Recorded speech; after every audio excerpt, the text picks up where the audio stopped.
c'est ma tête chercheuse. J'espère qu'elle trouve. Bon, dis donc, où est-ce qu'on va, là? Ça, c'est une surprise, mon beau. Ouais, j'adore les surprises.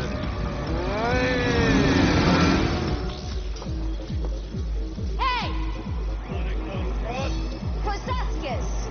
Qu'est-ce que t'as dit, là?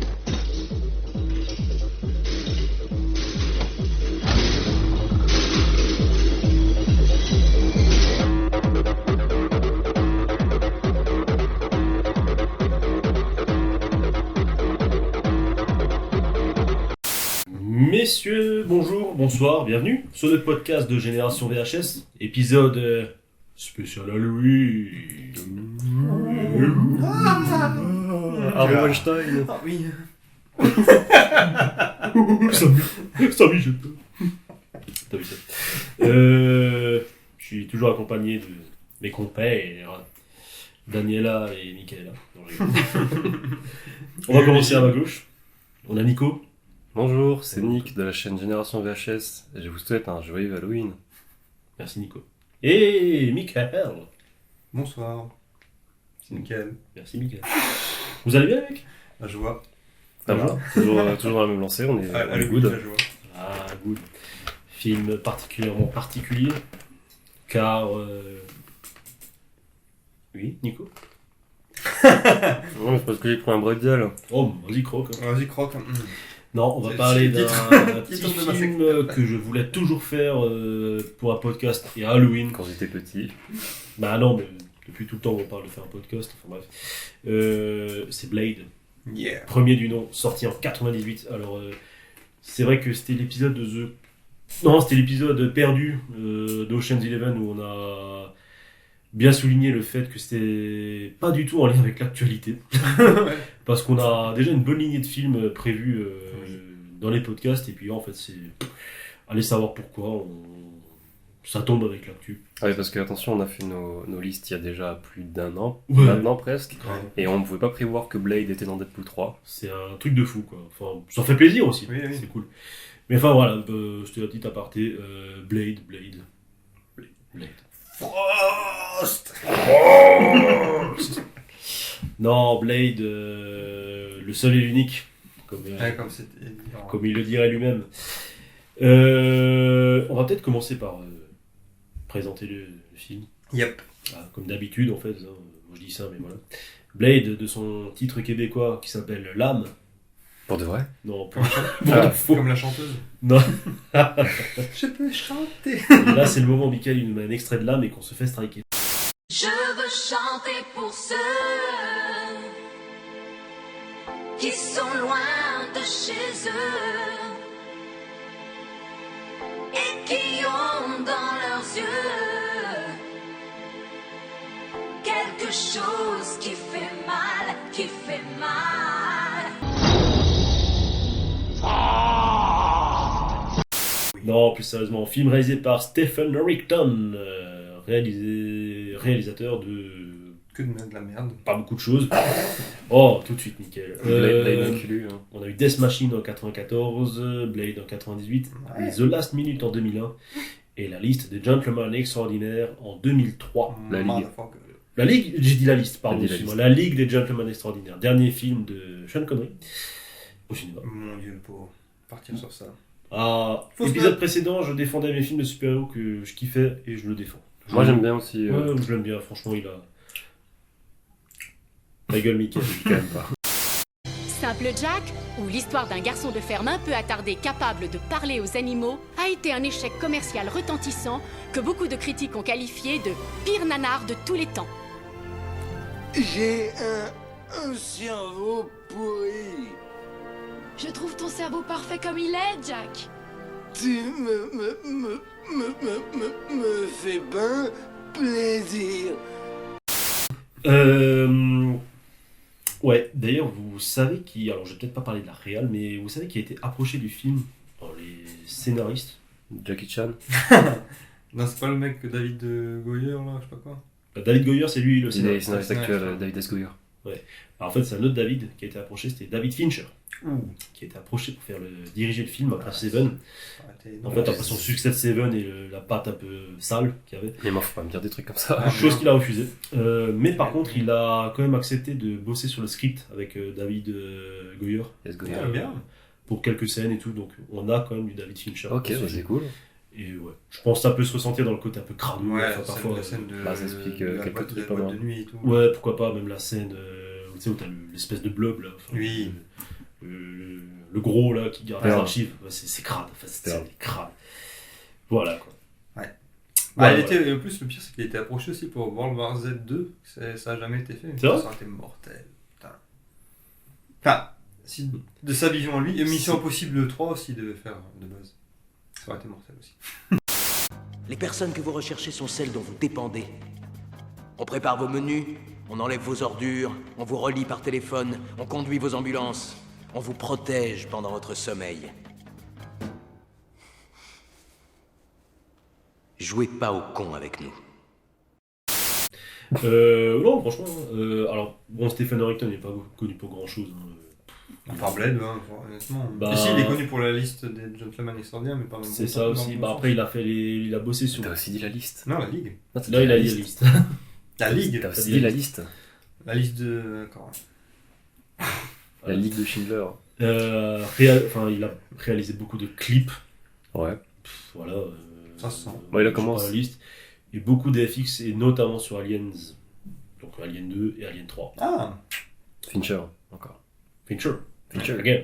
Regarde. Again and again. Ouais, donc sorti en 98 quand même. 26 ans. Il a ce film aujourd'hui. Ah, quand même. Ouais, ça date. Hein. Bah, quand tu vois le Blade de maintenant, c'est sûr que tu fais. Oh oui, 26 ans. Michael va d'ailleurs nous donner la superbe liste des films. Ok. Sortis en 98. En plus, j'en ai rajouté quelques-unes. C'est vrai. Oh, ça fait plaisir, des mecs qui bossent. Alors, en 98, il y a, il y a Titanic, Souviens-toi l'été dernier, Scream 2, L'Arme Fatale 4, qui est pas trop aimé, mais que j'adore. Ah, il est énorme. Moi, j'adore. Il faut sauver le soldat Ryan, Le Prince d'Égypte, La vie est belle, de Ah, Roberto oui. Benigni. C'est vrai. Je l'avais vu à l'école et tout. Franchement, grosse claque aussi. American History X, Putain, c'est vrai. grosse claque aussi. The Big Lebowski, Mhm. c'est aussi un bon petit film culte. Las Vegas Parano, un de mes films cultes aussi, que j'adore. Et un peu moins connu, mais j'en avais parlé pour le podcast oublié, c'était Les Joueurs. Avec Matt Damon, Edward Norton, John Malkovich sur le poker, John Turturro et plein Ça me dit rien du d'acteurs tout. connus. Je crois qu'on en a déjà parlé, ça Oui, ça parce m'évoque. que dans un peu. le Ocean, Dans le l'épisode podcast d'un Ocean. Ah oui. Ça C'est parle de vrai. poker et tout. L'épisode Molly. Ouais. Donc ouais, tout ça. Une Et belle j'en année, quoi. passe, Ouais, j'en passe, je pense. Il y a déjà Titanic, hein, il a tout raflé. Yannick énorme. Alors c'est vrai que Titanic, je pense qu'il y en a beaucoup qui vont gueuler que c'est pas sorti en 98. Alors la sortie française était en janvier 98. C'est vrai qu'il est sorti en 97 dans son pays d'origine. Oui, bon. Ah ouais Voilà. Ben, je préfère Sûrement, j'étais pas né. Hein. mettre des choses, enfin replacer les choses avant qu'on nous engueule. Tout ça. Eh, tu sais pas quoi? Michael Jordan est venu ici une fois. Je l'ai enfoncé, petit blanc, t'imagines ça? Oui, moi j'ai enfoncé un pro. de mes yeux vus, Billy. C'est la vérité, vrai. Et Michael m'a dit, hey, toi, tu devrais jouer professionnel. Pro. Je lui ai dit non. Rien à foutre. Je suis le plus pro des amateurs. Respectez ce mec, c'est le roi des rois, Billy. Ouais, je vais continuer un peu à passer l'appareil et je vais nous demander à Nico de nous parler du synopsis. Ça parle de quoi, Blade? Ah, tu veux le synopsis du film ou tu veux que je me fais plaisir? Fais-toi plaisir si t'as envie. Hein, on est Alors, pour ça. Blade, c'est une adaptation cinématographique d'un personnage de Marvel. Oh yeah. Du coup, on retrouve Blade. C'est vrai? Oui. Merde. Mi-homme, mi-vampire, qui mène une croisade sans fin face aux suceurs de sang. J'ai bien dit de sang. Uh-huh. Qui ont infiltré notre société à tous les niveaux. Ah, ouais. C'est une grosse. Créé par qui d'ailleurs? T'as le nom? corporation. Oula, j'ai Ah. pas le nom du créateur. Par Moi, contre, je peux te dire par contre qu'après Power Man, Luke Cage, ça fait partie des premiers gros super-héros afro-américains de chez Marvel. Oui. Black Et Panther, non? Black Panther était déjà sorti ou pas? Je pense parce qu'il y a eu tout un truc Oui, avec parce Wesley que Snipes. ouais, il devait le faire de base. Black Panther, je crois il est un peu plus vieux, mais le premier vrai super-héros noir de chez Marvel, c'était Luke Cage. Oui, Ok, je me Power rappelle Man. que même Tarantino il était grave là-dessus, il voulait en faire un film. C'est vrai? Tout à fait. Putain, truc de fou quand même. Comics créé par Mark Wolfman. Alors, j'ai une info. là-dessus. Qui d'ailleurs, quand j'ai vu le film, m'a un peu contredit cette info. Et je pense alors que ça a été corrigé sur les Blu-ray, les DVD, enfin toutes les vidéos qui sont sorties après. Donc on a peut-être pas moyen de vérifier. Mark Wolfman qui a tenté un procès à Marvel et New Line. Parce que Perdu d'avance. Hein. Parce que son nom ne figurait pas au générique. Ah ok. Ah oui, elle est pas de Ouais. ça. Donc, chose qui a été corrigée parce qu'il est au générique de début. Je pense. Donc, voilà. Est-ce que l'info est fausse ou est-ce que. Je sais pas. Après, c'est totalement possible. Faut savoir que les créateurs de comics, surtout chez Marvel, ils n'ont pas de reconnaissance garantie. En fait, quand tu crées un personnage chez Marvel, il appartient à Marvel. Oui. C'est tu fermes ta gueule. C'est vrai. C'est par exemple. Après Stanley, j'ai envie de te dire. Ouais. Par exemple, Connu, t'as le créateur du Soldat de l'Hiver qui fait, alors de tête, il fait un caméo dans Winter Soldier. Et en fait, il a dit qu'il a gagné plus d'argent à faire le caméo que sur tout ce que Oh putain. a été fait en marketing sur le Soldat de l'Hiver depuis qu'il l'a créé au début des années 2000. Sérieux. Parce qu'en fait, tu crées un personnage chez Marvel, c'est tu fermes ta gueule, il appartient à Marvel. Bah après, t'as de la chance que ça arrive là-bas aussi, je veux dire. C'est quand même un peu le Graal, je pense, pour un dessinateur. Ah, mais bon, quand t'as ton personnage qui fait des millions au box-office et tout, et que toi tu touches les Il a pattes, signé le contrat. C'est pas faux. c'est dommage. C'est pas faux. Bah, je pense que c'est parfois aussi des prises de risque. Hein, je veux dire, voilà. Est-ce qu'on croit à ton personnage ou pas? Je veux dire, voilà, on lui donne une chance, si ça match, bah ouais, bah écoute, tu l'auras dans le cul, quoi. Enfin, je sais pas. Voilà. Marv Wolfman, qui est aussi le papa de quelque chose que tu connais, toi. Je le connais, moi. Ouais. Et il a surtout bossé chez DC Comics, en fait. Et c'est le papa des comics de Crisis on Infinite Oh putain, mais oui! Oh! Crisis on Infinite Earth. Mais je suis vraiment Voilà. naze, hein, parce que vraiment, genre, j'ai l'omnibus chez moi avec Wolfman écrit en gros. Ok, non, je pensais pas que c'était le même. Voilà, bah c'est lui. Ok, d'accord. C'est un gros poids lourd du comics en fait aux US. Enfin voilà, bah, notamment papa de Blade. Bien. Ouais, il en a créé des personnages, je vais pas tous les citer. Hein, enfin voilà, énorme poids lourd quoi. Ok, bah ok. Voilà quoi. Après, niveau comics, moi je suis d'un âge plus début 2000. Tu vois, les vieux comics, c'est rare que j'en lis quand même. Ça fait plaisir. Bah après on est d'accord qu'on va plus parler de l'adaptation. Oui, cinéma. bien sûr. Oui, comics. comics de pro, quoi. Voilà, si on commence à faire de De la curée. toute façon, Blade, qu'est-ce qu'il y a à dire d'intéressant sur lui? C'est qu'en ce moment, il y a un event chez Marvel qui s'appelle Bloodhound, où c'est Blade qui vient sauver le monde. En fait, un gros crossover avec toutes les séries en cours. Donc, Tout le monde est impacté par une invasion de vampires et c'est Blade la clé de tout ça. ah bah, naturellement. Voilà. Il va mettre sa grosse épée. Ouais. On va passer la seconde, on va passer à la distribution. La distribution. Qui on a dans la distribution? Stephen Dorff, alias. Stephen Dorff.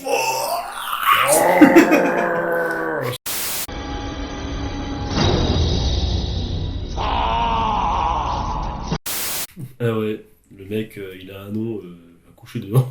C'est fou, moi, franchement, je trouve ça claque. Hein. Ouais, c'est vrai. Ça claque parce que je le Deacon gueule comme Frost. une salope. Je dis, ouais, c'est un homme de Frost. Franchement, ça claque. Grave. Et ouais, Deacon Frost, bah, le mec, il a. Enfin, on savait un peu dans quoi il a joué ou pas? Stephen Dorff. Ouais. Ouais, quand même. Il y a. Bah, Félon. le Félon, c'est un des trucs qui m'avait bien marqué. Histoire de tôle avec Val Kilmer. Qui était vraiment top bon. le film. Ouais. Il y avait aussi un City of Crime, où juste la même année de Blade, mais juste un peu avant, avec Harvey Keitel et Michael J. White et tout. Et c'est un peu limite un genre de préquel à Reservoir Dogs, genre des braqueurs, D'accord. qui était vraiment sympa, que j'ai en DVD. Il y a Public Enemy de Michael Mann avec Johnny Depp, où il joue un des bras droits de Johnny Depp pour les braquages. Il a pris, J'ai toujours pas vu ce film. du muscle et du gras, ou je sais pas, mais en tout cas il a pas du tout la même game que dans Blade. Et surtout, un qui m'a marqué, que j'avais pris en Blu-ray, qui m'avait bien plu, c'est Embattled, un truc comme ça, sur le MMA. Et il joue un rôle... Ah putain, oui, j'ai l'affiche en tête. Il est ultra baraque dans Ouais, le ouais. film. Et il joue un peu un Conor McGregor comme ça, mais... Un connard McGregor. Un connard McGregor. Un connard. Mais honnêtement, c'est vraiment le connard McGregor qui bat son fils et tout pour le mettre dans le droit chemin de MMA et tout, puis après ils se battent à la fin. Mais non, mais franchement, le film il est mortel. Et très bon acteur parce que à la fin, il y a une scène juste où il parle pas, juste avec un regard, et tu fais ouh, je sais pas si un connard que ça. Tu veux.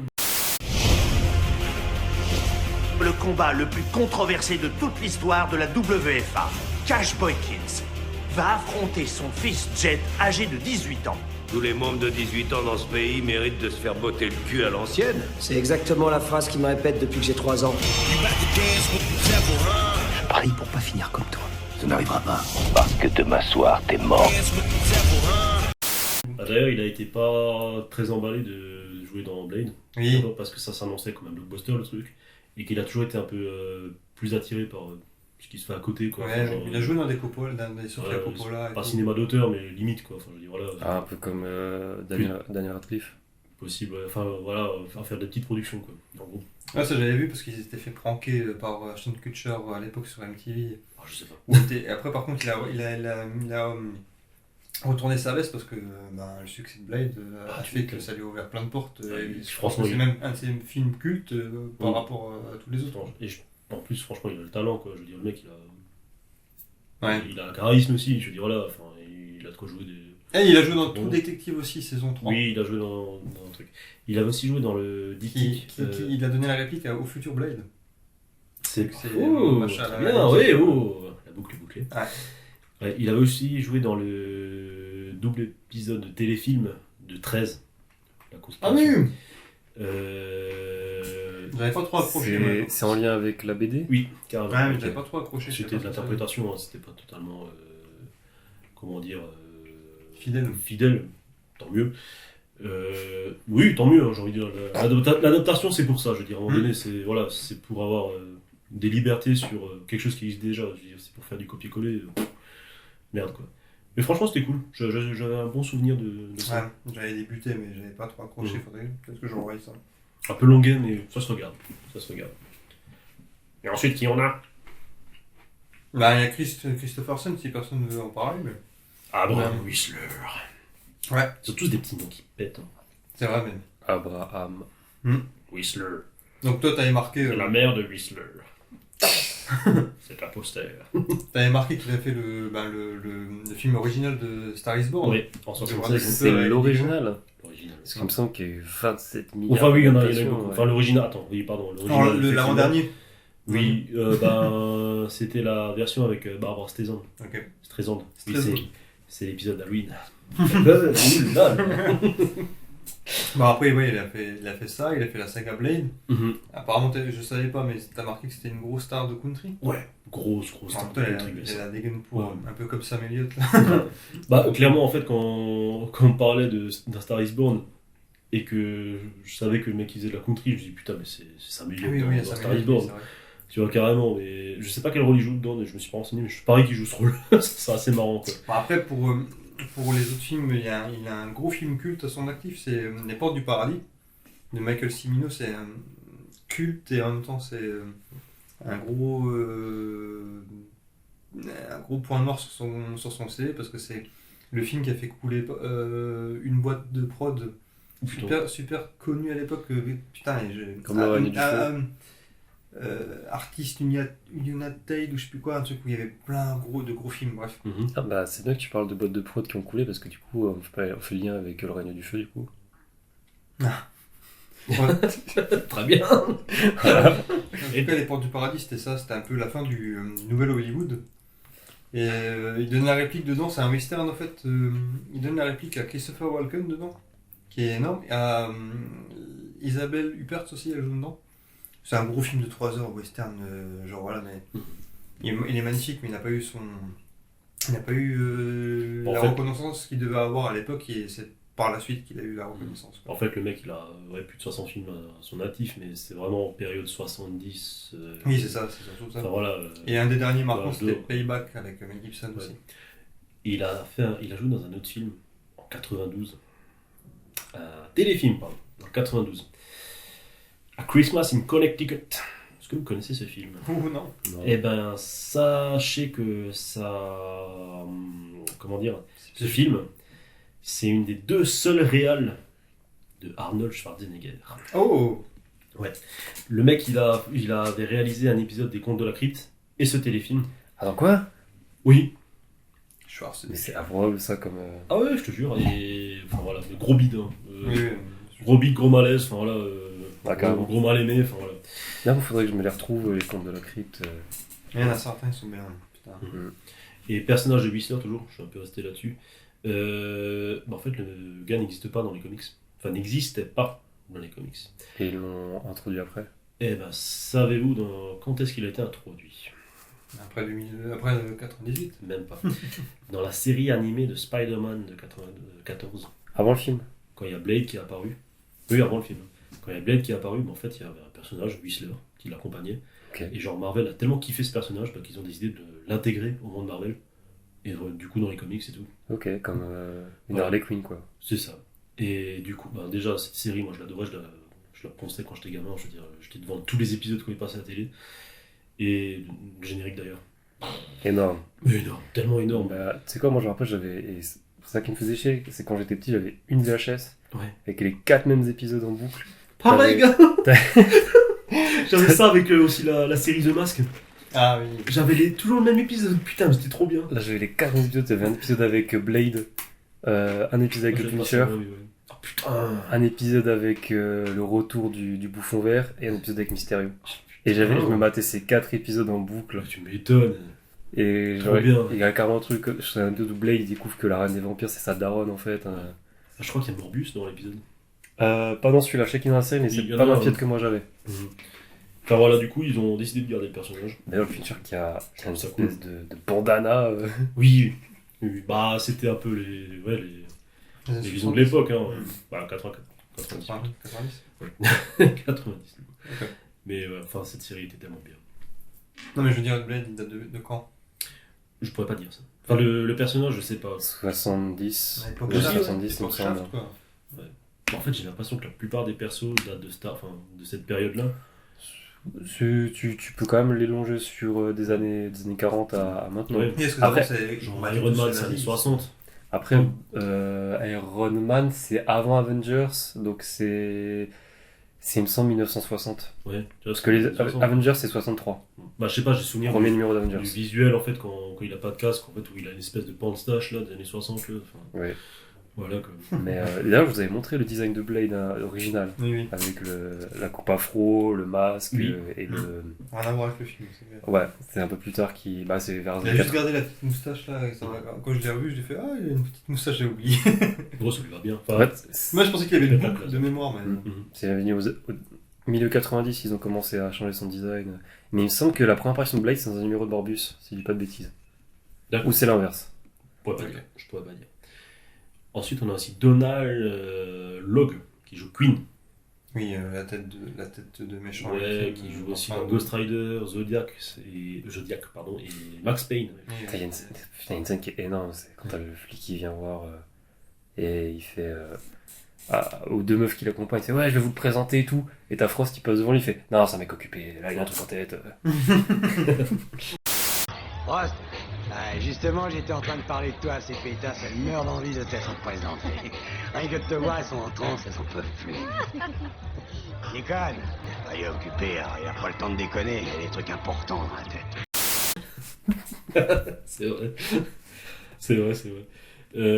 Enfin bref, il blaguait toujours, donc du coup, en fait, ils ont commencé à lui écrire plein de scènes pour qu'il apparaisse un peu plus souvent, quoi. Enfin, puis c'est vrai qu'il... Il a un bon perso, ouais. C'est toujours un peu cette espèce de... Même pas de sidekick de Frost, mais je veux dire, je sais pas, il est cool. Ouais, c'est le souffre-douleur, hein, c'est ça que c'est genre, ouais, quand il bute le chef de la conspiration, la bidule, là, qu'il explose... Enfin, quand il va exploser, c'est genre... Ah, tu comprends, hein, t'avais les dents longues. C'est tellement con. Ouais, les dents longues, c'était tellement drôle. Il est très con. Très très con quoi, comme personnage. Udo Kier aussi, dont tu parlais avant Michael.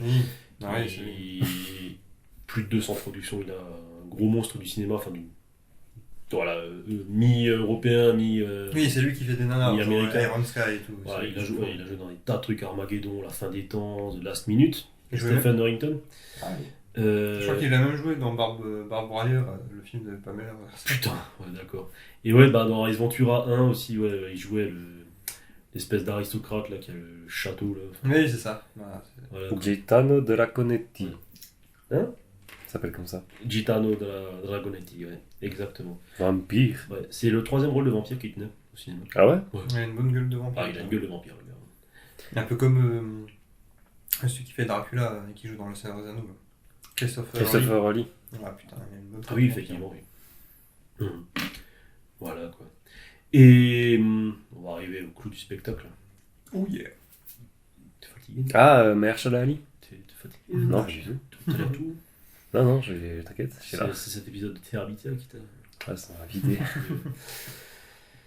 Et ensuite, on a le seul, l'unique. Mahershala Ali. Michael, vu que t'es plus à... Je suis plus de la génération Wesley Snipes. Ouais. Alors, bon, après, pour pas citer, voilà, on va citer quand même Demolition Man, évidemment, bien sûr. Ouais. Que, je pense que c'est son meilleur rôle, honnêtement. Après, il en a fait des bons parce qu'il est vraiment, en dehors des films d'action, c'est vraiment un putain d'acteur aussi. Il a fait Les Blancs ne savent pas sauter, avec Woody Harrelson, son pote. Ah, tu l'envoies comme une brique. Tu vas pas remettre ça. Tout ce que t'envoies, c'est des briques. Quoi? C'est du basket ou de la maçonnerie? Quoi? Clang, clang. C'est une truelle qu'il faut pour jouer sur ce terrain. Oh, j'ai une idée. On n'a qu'à tout arrêter et on n'a qu'à ramasser toutes ces briques. Et avec, on bâtit un foyer pour les sans-abri. Comme ça, ta mère se demandera plus où finir sa vie. Va te faire foutre, pauvre. Ouais, c'est pas vrai? va te faire foutre, va chier. Et ta petite sœur aussi. Tu vis Je veux dangereusement. que ta mère et ta sœur se barrent de chez moi. T'as compris, du gland? Il a fait aussi Money Train avec lui, qui est très très bon. D'ailleurs, en voyant une scène de Blade quand il sauve la fille qui va se faire écraser par un bus, c'est Money Train, la même chose, mais il l'a fait en vrai, tu vois. Putain. Donc c'était cool.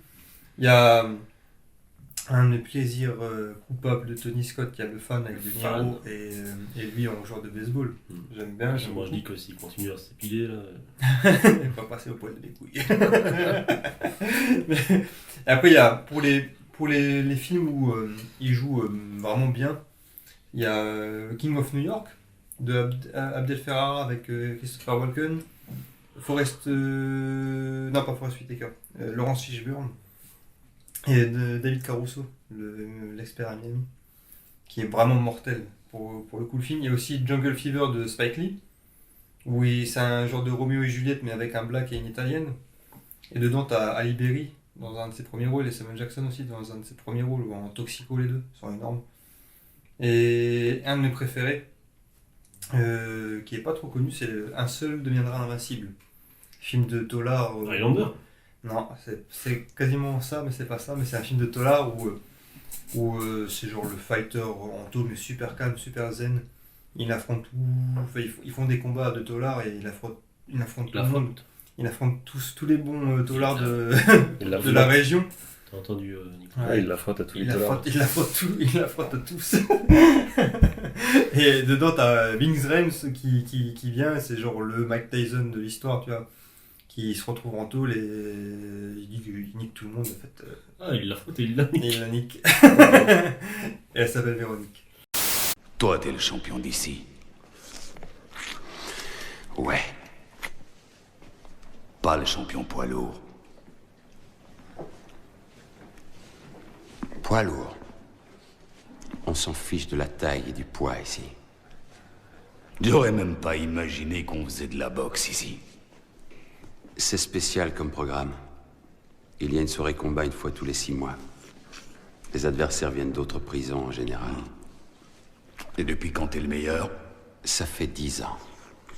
À mon arrivée ici. 10 ans. Eh, dis-moi, c'est vraiment un record qui risque de tenir. Félicitations. T'as aimé? T'en veux une? Rien de me mettre. Oh, je voudrais. Tu vois, le seul champion ici, c'est moi. Et pour le dernier en date, c'est Dolemite Is My Name aussi, avec Eddie Murphy. C'est vrai, qui joue là-dedans. Et où il a un rôle comique et dans la comédie, il est super bon aussi, je trouve. Ce que je te propose à toi, c'est d'avoir un rôle dans mon nouveau film. Quoi, tu t'es dit que t'allais te pointer devant moi et que t'allais faire affaire? Non. Wesley Snipes qui était pas chaud d'ailleurs à interpréter Blade. Ah ouais. En fait, au début, il voulait, voilà, je le disais avant, en fait il était en discussion avec Marvel pour interpréter Black Panther. Ah mais c'est pas peut-être... Depuis quelques temps. Faut savoir que Blade c'est quand même un projet qui date de 92. Il projetait de faire le film depuis 92. Ouais. Il s'est fait en 98, c'est quand même 6 ans. Oui, j'ai vu prod en gros pour Denzel Washington, Laurence Fishburne et tout. Ouais, c'est ça. On a vu plus long hein, comme pré-prod. C'est ça, Michael. Denzel Washington et Laurence Fishburne pour les rôles pressentis, ouais. Adieu ma première question. Après, Denzel, ouais, je sais pas, en fait, moi j'arrive pas à imaginer un autre. Bah, en fait, c'était les 3 acteurs en liste, mais genre, ils ont pas. Enfin, genre, c'était l'évidence après que ce soit Wesley Snipes. Ouais, c'est sûr. Surtout qu'en plus, maintenant, tu prends le Blade des comics, il a la gueule calquée sur Wesley Snipes depuis pas mal d'années. Hein. Bah après, autant Laurence Fishburne à la limite. Poisson couille au Québec.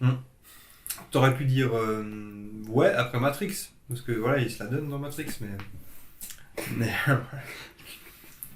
après Denzel Washington un peu moins. À part peut-être pour le charisme du perso, quoi, mais en fighter je le vois moins. Je sais pas, moi je vois pas Laurence Fishburne en Blade. Bah, après Matrix, tu peux imaginer, mais pas avant. Ouais, bah quand il était pas gros. Quoi. Et voilà. Bah oui, en fait, hein, je sais pas, il y a un moment donné, il a pris une espèce de masse de. C'est un gros poisson couille. Ouais, voilà, enfin je sais pas, où il était épais quoi. Oui, ouais. Et ouais, on va parler aussi d'un acteur qui n'apparaît pas dans le film. Sauriez-vous me dire qui n'apparaît pas dans Blade? Je vous ai donné un indice.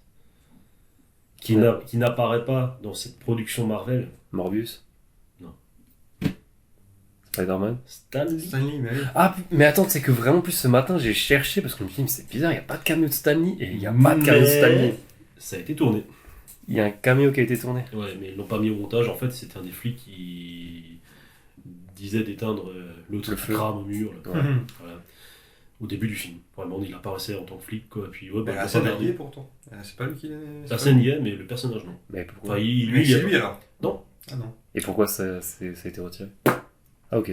Je pense qu'on était vraiment dans les prémices des Marvel. Et puis voilà. Peut-être qu'il voulait pas. Parce qu'avant ça, il avait fait des caméos pour les téléfilms Hulk. Peut-être qu'il leur fait rentrer sur le plateau, il a vu le sang partout, il a dit non. Non, mais c'est. Non, mais avant, il avait fait des caméos pour les téléfilms Hulk, et peut-être que là, c'était peut-être trop violent, il était pas encore prêt à se dire. Peut-être aussi, hein. Après, faut aussi replacer le contexte du sens où Marvel était en train de couler, mais plus que jamais. Enfin, je veux dire, c'était le paquebot qui était déjà dans les fonds marins, quoi, en gros. Et Blade, c'était un petit peu l'espèce de dernier recours, quoi. Enfin, voilà. L'histoire est connue dans le sens, voilà, on lance la production, on fait un film, et puis on regarde si ça marche. Gros succès qui a fait que Marvel a un peu pu remonter la pente. Et ça a aussi ouvert des portes pour les autres pros de Marvel, quoi. Est-ce que tu sais pourquoi il y a eu tellement de productions Marvel de plein de studios différents d'un coup? Tu vas me le dire. Ah, je vais te le dire si tu sais pas. En fait, comme dit, la fin des années 80, début 90 pour Marvel, c'est chaud sa mère. Hein. Il y a des personnages qui marchent plus. Parce qu'ils les ont vendus à qui voulait. Quoi. Des auteurs qui marchent plus, des histoires qui marchent plus. Surtout côté Spider-Man qui était le gros vendeur, qui s'est pris 10 ans de saga des clones dans la gueule, où c'était compliqué au niveau des auteurs. Et en fait, ils ont commencé à de plus en plus vendre leurs droits cinématographiques à qui était preneur. Hein. C'est pour ça qu'on a eu par exemple Les 4 Fantastiques de Roger Corman, qui est un film qui n'est jamais sorti, mais vous pouvez trouver.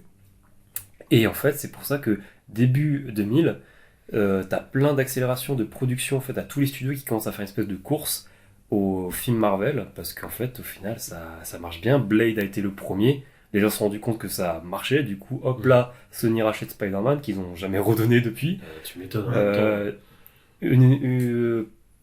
Paramount qui récupère Hulk. La Fox récupère les X-Men, les 4 Fantastiques. Et là, à partir de là, c'est le grand essor du début des années 2000. Qui a sauvé, comme dit Marvel Comics, parce que ça a donné un second souffle aux ces bâtards, ils comics. n'ont pas voulu en faire un autre avec lui. Putain. Toi à nous. Frost, tu me prends pour un imbécile. Sache que l'esprit des 12 réveillera la Magra. Tu connais bien le dieu du sang. Frost. Pour moi, tu n'es rien d'autre qu'un vampire mort de plus. On va passer à nos ressentis directement. C'est vrai que ça arrive un peu vite. Votre premier souvenir du film. Nico, c'est quoi ton premier souvenir du film? Facile, là, c'est l'intro. C'est ton premier souvenir? Premier souvenir, c'est le truc, je pense, qui m'a le plus marqué. Ou sinon, le costume de Wesley Snipes.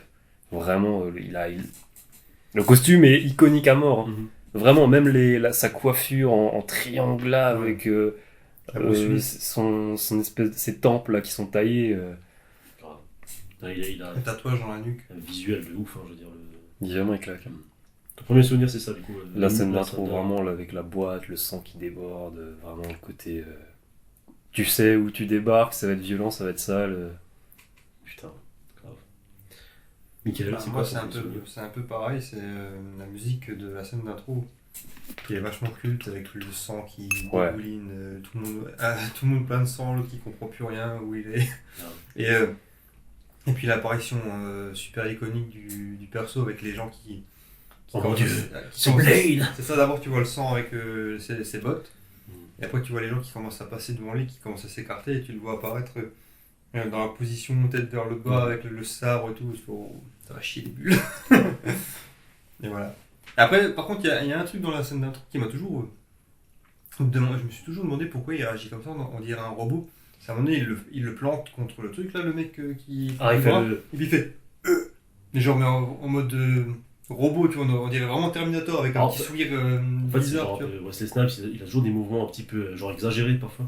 Non, mais là, c'est vraiment... Je sais pas, il a une il fait genre, de robot. Yeah, tu vois, enfin... Il fait genre...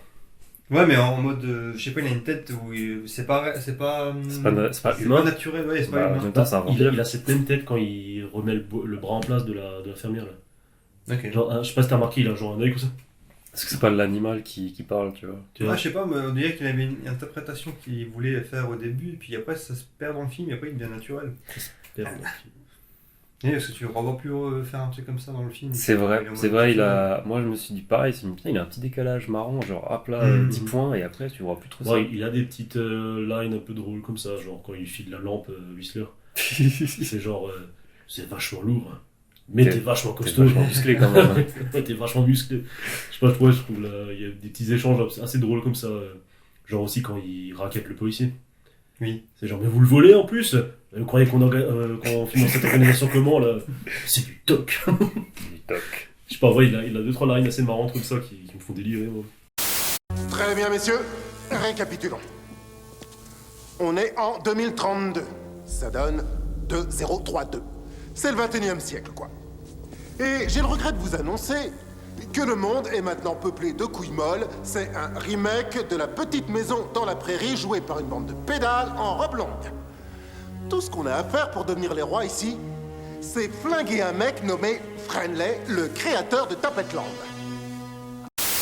Bah, bizarrement, je crois qu'on a le même premier souvenir. Bah, l'intro avec Confusion de New World Order, là. Bah, tellement marquant. Génial, cette musique. Alors, ça reste mon deuxième souvenir, moi. Enfin, quand je pense au film, c'est ça. Mon premier souvenir, je vais vous le montrer sur mon portable. Ça va être... Ah, mais Quentin, ne montre pas ça, tu dégoûtes. Une affiche particulière. Oh, sexy. Parce que c'est que le... Lui en Blade. Non, du tout. Bon, tout nu, genre il a que le sabre. Je vais le décrire. Le blackface, mon gars, ça passe. Ouais, je vais le décrire pour nos auditeurs. En gros, si vous voulez, voilà, avec mon frangin, on faisait une chambre commune quand on était gamin, et il a 8 ans de plus que moi. Il est imperturbable. Ouais, carrément. Bah, vos conneries, à mon avis. On a l'habitude. Non, et lui, il a eu la chance d'aller le voir au cinéma. Oh, la chance. Et toi, t'étais puni? J'étais trop petit, surtout, j'avais 6 ans quand il est sorti. Ah, ouais, mais. Tu vois, ça se comprend. Et lui, il avait kiffé le film, ce que je comprends. Tu m'étonnes. Et bah, qu'est-ce qu'il a pas fait? Il a acheté le poster du film. Il avait quel âge ton frère? Bah, et du coup. T'as dit quoi, 4 ans de plus? 12 ans. Non, qu'est-ce que je raconte? T'as dit 14 ans. Il avait 14 pieds, ok. 14 ans, il avait. Ouais, déjà, mes parents, putain, ils ont laissé aller voir ça. C'est cool, hein? Putain. Non, très bien. Et en fait, il avait acheté le poster du film. Et le film, bah, comme dit, ça reviendra après comment je l'ai découvert. Il me terrifiait le poster. Parce que c'est pas l'affiche du film qu'on a là sur la VHS ou le truc. C'était celle-ci. Ah, quoi, il a... Ah, non. Avec Frost en arrière-plan. Les yeux de Frost, enfin injectés de sang comme ça. C'est Frost derrière? Ouais, c'est une femme. C'est Frost. Bah, c'est Frost en fait. Avec les cheveux comme ça. Okay, enfin, bref. Et voilà, Wesley Snipes, comme dit, sabre devant en fait, devant lui comme ça. Ça me dirait vraiment un truc. Le pouvoir d'un immortel, l'âme d'un humain et le cœur d'un héros quoi. Et ouais, je sais pas, en fait j'étais petit, il me faisait peur ce poster. Ouais. Les yeux rouges et tout, tu vois, c'était inquiétant, tu vois, j'étais là en mode putain, il va sortir la nuit, il va me bouffer quoi. Oh oui, il va me bouffer. Oh putain, je m'arrêterai là. Enfin bref, et ouais, c'était une affiche qui me terrorisait, c'est vraiment le premier film, enfin le premier souvenir que j'ai de ce film, cette affiche qui faisait peur en fait. Ça te faisait peur. Est-ce que tu t'es souillé à cause de cette affiche? Non, quand même pas. Mais je veux dire, voilà, enfin, du coup, j'avais pas le choix, en fait, je devais composer avec ce truc qui me foutait les boules dans ma chambre. Il t'excitait un petit peu aussi. Voilà, mais dans un sens, tu sais, t'as toujours cette attirance de la peur, tu vois, Oui, voilà, c'est ça. comment dire, de dire, Ce beau ça mal- fait peur, mais je regarde quand même. Tu Ce vois. beau mal afro-américain. Et ouais, enfin, quelques années plus tard, j'ai découvert le film, et putain, j'avais kiffé, quoi. J'étais un peu plus ado, quoi, enfin, un peu plus jeune, enfin, vieil enfant, jeune ado, on va dire ça. Donc ouais, t'as découvert le film via l'affiche, et après tu l'as découvert comment? Ça vient à notre question suivante. J'ai découvert par kiosque. Par kiosque? Ouais, carrément. Bah, on venait d'avoir Canalsat. Enfin, on avait Canalsat depuis quelques temps, et puis ouais, bon, je l'ai découvert là, quoi. Quelle année, tu te souviens un peu? Enfin, combien de temps après sa sortie? Malheureusement pas. Si on calcule un petit peu, kiosque, ça sortait quoi? Allez, un an et demi après.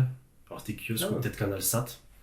Ça devait être vers 2000, comme ça, j'ai dû le découvrir. Okay. Donc je devais avoir 8 ans. D'accord. C'était très jeune. Putain, quand même, je me dis, pour avoir de l'hémoglobine en crevé comme ça, enfin, je veux dire, aujourd'hui, voilà, t'as des gamins sur Call of qui sont à 6 ans, Bah, moi, je veux dire, à l'époque, ouais, c'était un petit peu violent. À l'époque, ouais. Tu sais, t'avais pas le moins de 12 à l'époque. Ouais.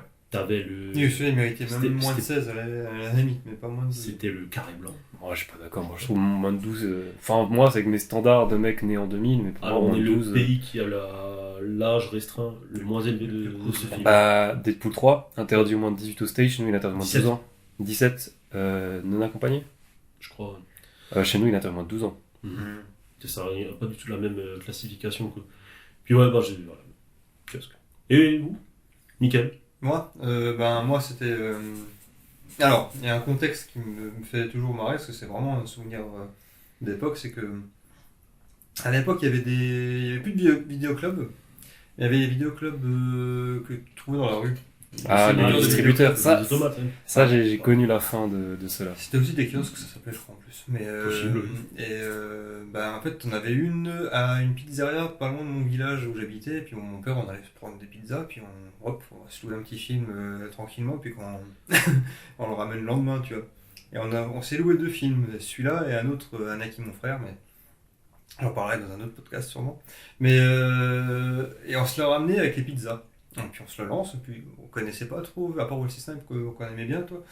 Et on bouffe les pizzas et tout, putain, la scène d'intro plein de sang. Enfin, déjà, t'as la mère. T'as eu la gerbe. Ouais, non, mais t'as la mère qui est mordue, qui est dégueulasse. Ah, il y a plein de sang, t'as le bébé T'as aussi. plein de sang de bébé, machin, et c'est assez glauque au début. Puis après, t'as encore la scène d'intro avec le machin, et à un moment donné, je regarde mon père, je fais. Tu sais quoi, la pizza, ouais, je la mange, putain. Ah ouais, Et après, on a regardé le film, mais j'ai kiffé, tu vois, mais me manger en même temps une pizza de sauce tomate qui dégouline et tout, avec ça, je fais.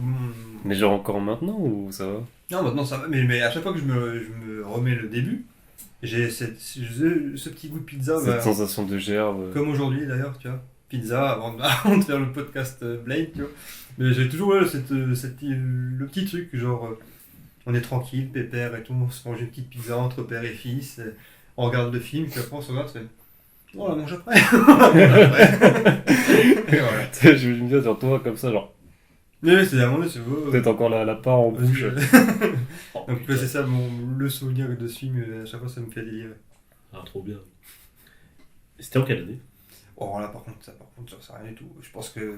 T'avais l'âge de manger des pizzas. Bon, là, ouais, j'avais pas le permis parce que c'est mon père qui roulait, ça c'est sûr. Puis il sortait en. C'était quoi, la cassette ou DVD? DVD, je crois. DVD? Ouais, donc DVD. c'était après 2000. Après 2000. Mais il était dans un vidéoclub, il était récent, c'était des nouveautés. Donc je pense que. Ouais, je pense peut-être 99-2000, ouais. Bah, comme dit, ça mettait 2 ans à sortir en. Ok. En physique à l'époque. C'est jamais moi ce genre de distributeur, j'en ai encore enfin, connu. Un an, pardon, parce que je raconte un an, ouais, donc, ouais. J'en ai encore connu 2006-2007. Oui, mais non, mais là c'était vraiment les trucs dans les nouveautés récentes, genre n'a pas manqué. Donc je pense que c'était vraiment après son année de sortie, quoi. Enfin, vu qu'on mettait un an, comme t'as dit, mais voilà. C'était assez récent. Et toi, Nicolas? Moi j'ai dû le voir à la télé à un moment parce que en fait je pense qu'un des trucs qui fait que l'intro c'est ce qui m'a le plus marqué, c'est parce que je crois que c'est ce que j'ai le plus vu du film. Ouais. À l'époque, où, tu sais, tu pouvais voir. Tu devais aller au lit. Ouais, c'est ça. À l'époque, tu pouvais voir que le début des films et tu voyais rarement la fin. À la coupure pub, tu vas au lit, Nico. Et en fait, je me rappelle que j'ai vu le début pas mal de fois. Avec ta grand-mère. C'est possible. Putain, ta grand-mère, c'est une warrior. Ouais, grave. Tu te fais montrer de ces trucs là. Mais honnêtement, je me rappelle que déjà à l'époque, ça m'avait pas fait grand chose. Et encore aujourd'hui, avec mes standards à moi, je trouve que le film n'est pas non plus trop hard, tu vois. Maintenant, il y a beaucoup plus hard, mais bon, c'est ça. À l'époque, l'élite de sang, c'était quand même. Et je me rappelle carrément qu'il y avait une de mes profs qui avait passé quand j'étais au collège. Tu sais, à la fin de l'année, quand le programme était fini, tu venais quand même parce qu'il fallait venir. Et que tes profs ils mettaient des films, il y en avait une qui avait mis Blade. Sérieux? Ouais. Tranquille, franchement. Oh putain, carrément. Mais je pense que je vais être en 4ème, 3ème, un truc comme ça, tu vois. Quand même, c'est hard. Ah, je sais pas, elle a dû voir sur la boîte interdit moins de 12 ans, elle a fait vas-y, on roule, feu. Ouais, vraiment. Ouais, et en fait, du coup, j'ai vu l'intro plein de fois, mais je me rappelle plus quand est-ce la première fois que j'ai vu le film en entier, en fait. L'âge légal. L'âge légal. Pourquoi vous avez eu envie de regarder le film, Nico? Marvel. Wesley Snipes. Et attention, je suis quand même. Je suis pas non plus. Je suis très client, mais j'accepte pas tout quand même. Dans le film? Non, dans Marvel en général. Ok. Non, Wesley Snipes, même le délire. Moi j'adore combat de katana. Et franchement, Wesley Snipes qui fait. Wesley Snipes qui se bat à l'épée avec un French coat en cuir. Oh yeah. Franchement, ça pète la claque. Juste même le visuel en lui-même, il claque. Après les vampires, c'est pas tellement ma cam, tu vois. C'est pas mon délire. C'est toujours mieux que Twilight et tout. Et même il y avait encore. D'ailleurs ce même qui sortait un petit peu il y a quelques temps. Quand t'avais une image de Twilight où t'avais genre Robert Pattinson et l'autre là, Kristen Stewart, qui était l'un à côté de l'autre, ils parlaient, et puis genre t'avais Blade derrière. T'as jamais vu ce ouais, genre t'as Blade comme ça, tu les regardes, tu sais. Comme ça, il est vachement vénère. C'est vraiment le plan. Ouais, sur l'affiche, comme sur l'affiche que ouais, c'est ça. Mais l'image elle est trop bien, t'as l'impression que c'est vraiment dans le film quoi. Ah merde. Faudrait que vous la regardez si vous la trouvez, franchement. Faudrait qu'on la trouve. C'est ça maintenant les vampires. C'est ça, je crois la légende c'était un truc genre ça a changé Twilight. Merde. Et même comme dit, c'est techniquement le premier Marvel dans ce nouvel âge d'or. Et d'ailleurs techniquement c'est le premier film du MCU maintenant. Non. Alors là je vais défendre un grand truc que tout le monde a sorti sur les réseaux sociaux. Et merci Michael. Pas du tout. C'est pas du tout Blade. Je veux dire, tout le monde est là en mode c'est le premier film, c'est le papa de Marvel. Bah non, techniquement, ils se sont plantés eux-mêmes dans le film. Genre, on n'arrête pas de faire de citer Punisher. Ah oui, mais alors à ce moment-là, il y a le Nick Fury aussi avec. Non. David Hasselhoff. Dans ceux qu'on cite. Vraiment. Dans ceux qu'on cite. Parce qu'à un moment donné, t'as Ryan Reynolds qui sort. Ouais, mais c'est lequel? Parce qu'il y en a au moins 4 ou 5 des acteurs. Ouais, mais ils disent pas c'est lequel. Bah, je suis désolé. Ça veut dire qu'on ancre Dolph Lundgren là-dedans. Mais on a eu quand même les 4, tous les acteurs du coup. Du Punisher. Oui, le premier. Ok, non, c'est bon, je vois où tu veux en venir. Okay, le premier de 89, Dolph Lundgren. Et je veux dire, voilà, techniquement, dans le film, on annonce que c'est lui. Je veux dire, voilà, si on lit le sous-texte un petit peu, on annonce que c'est lui. Après, si tu regardes le truc, c'est la série Hulk aussi avec. À ce moment-là, il y a. On ne cite pas dans le film. Je veux dire, vraiment, non, ce qui est cité, dire. Tu vois, ce qui est accepté un petit peu dans. C'est qu'on parle du Punisher, lui dit lesquels, donc c'est tous les Punisher, donc on prend le plus ancien. Oui. Voilà. Ok, je vois ce que tu veux dire. Pour moi, ils se sont plantés eux-mêmes dans leur truc, tu vois. Après, si on commence à jouer là-dessus. Après, on parle quand même de succès, et même quand tu regardes celui de Dolph Lundgren, en termes de ton, c'est pas ce qu'on a dans X-Men, c'est pas ce qu'on a dans Spider-Man. Je pense que tu peux les mettre dans une bulle à part, ces films-là du début des années 2000. Clairement. Tu vois ce que je veux dire? Oui, après, honnêtement, c'est le premier pour la génération là actuelle, c'est Blade. Et puis, après, il y a quoi, 20 ans d'écart? Parce que le premier film, c'était Captain America, je crois. Et en plus, c'était vraiment une version pétée. Hein. Oui, je vois lequel, mais je crois qu'il y avait encore un Spider-Man. Il y avait un Spider-Man encore un peu pété avant. Avec du bide. Le Punisher, c'est avec du bide, le mec, je crois. Oui. Du bide. Le Punisher, c'était le 3e film Marvel. Officiellement, c'est le 3e film Marvel qui est sorti, le long métrage Marvel. Il y a un Captain America, je crois, en noir et blanc. Je sais pas. Ou c'est c'est Superman, je crois que Superman. Non, c'est quand même plus récent. Je crois que c'était début 80 qui était sorti le Captain. T'as aussi un Spider-Man italien, il me semble, un film. Oui. Spider-Man italien. Et d'ailleurs, Italien Spider-Man. And ragazze, che belle melone. Melone. Rispetti le donne. Grazie, Italian Spider-Man. Shut your mouth, pussycat, e farmi un macchiato. Pronto.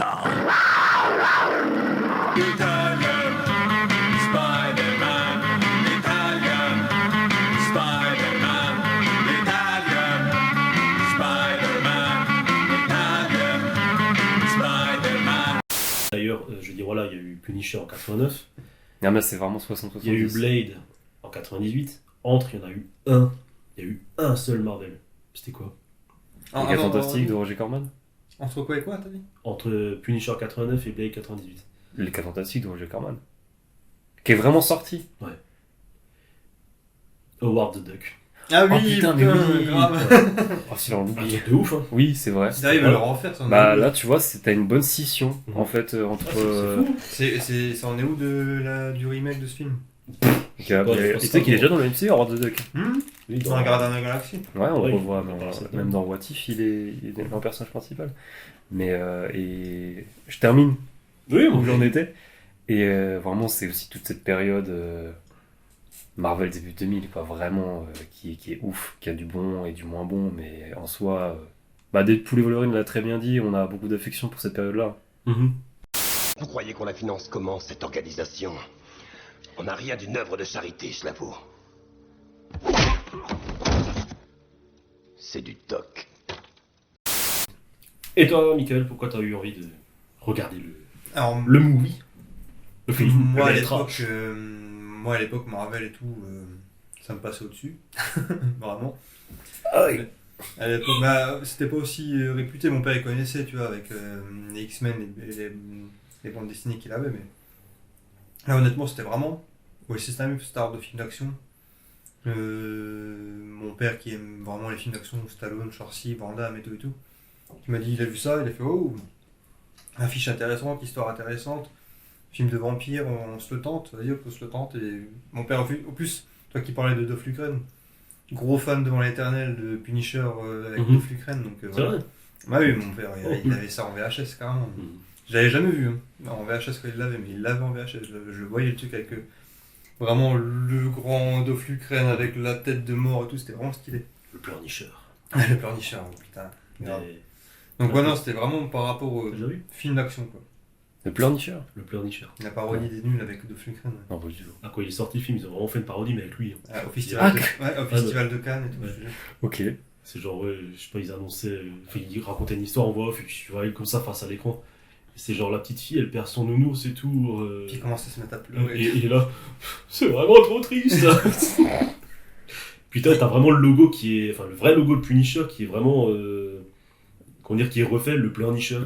Tu vois, mais trop bien fait. Et ils ont fait le même coup avec James Cameron aussi. Ils lui ont fait faire un truc de ouf aussi. Ah oui, dans une salle de ciné. Ouais. Oui. Bah bref, on te le montre après si tu veux. Mais ouais, non, pour revenir à la question, c'est c'était vraiment pour la star de film d'action et voilà. C'était vraiment ça le truc. Plus que Marvel. C'est venu après Marvel, tu vois, avec les Spider-Man plutôt. Ça je m'en avais venir après. Ouais. Puis tu vois, moi j'ai cité avant pourquoi j'ai envie de regarder, c'était ce côté qui faisait peur. Tu vois, enfin sans faire peur, tu vois, mais cette espèce d'interdit qu'il y avait à l'époque de regarder un film qui n'était pas autorisé pour ton âge, tu vois. Tu vois, tu disais, oh putain, je fais un truc interdit, et puis ouais, c'est pas que c'est excitant, je veux dire, tu vois, c'est, oh putain, ouais, cool, ouais, je vais faire un truc que j'ai pas le droit, quoi, en gros, tu vois, et puis ouais, c'était plus ça, tu vois. Je veux dire, à l'époque, il n'y avait pas cette conception du film Marvel, non. Tu vois. Je dis, t'as aucun logo Marvel dessus, en plus. Grave. Bon, peut-être. Je crois que même au début, il n'y a pas de logo Marvel. Non, ouais. De tête. Là, c'est genre Marvel Production, mais genre dans le titre, quoi. Je veux dire, t'as pas le logo emblématique. C'était là en catimini, genre si ça marche, on va dire que c'est nous aussi. Ce logo, il est apparu avec le premier Spider. Il y a encore que le Marvel Production. Je sais plus maintenant. Avec leur vieille intro, là. Avec les pages, c'était trop bien cette intro. Moi, je l'adorais. Après, dans Spider-Man, il y est, ça c'est sûr, mais est-ce que c'était le premier, je sais pas. Bah, avant lui, il y a eu X-Men, je sais pas si c'était. Non, dans X-Men, ça y est pas.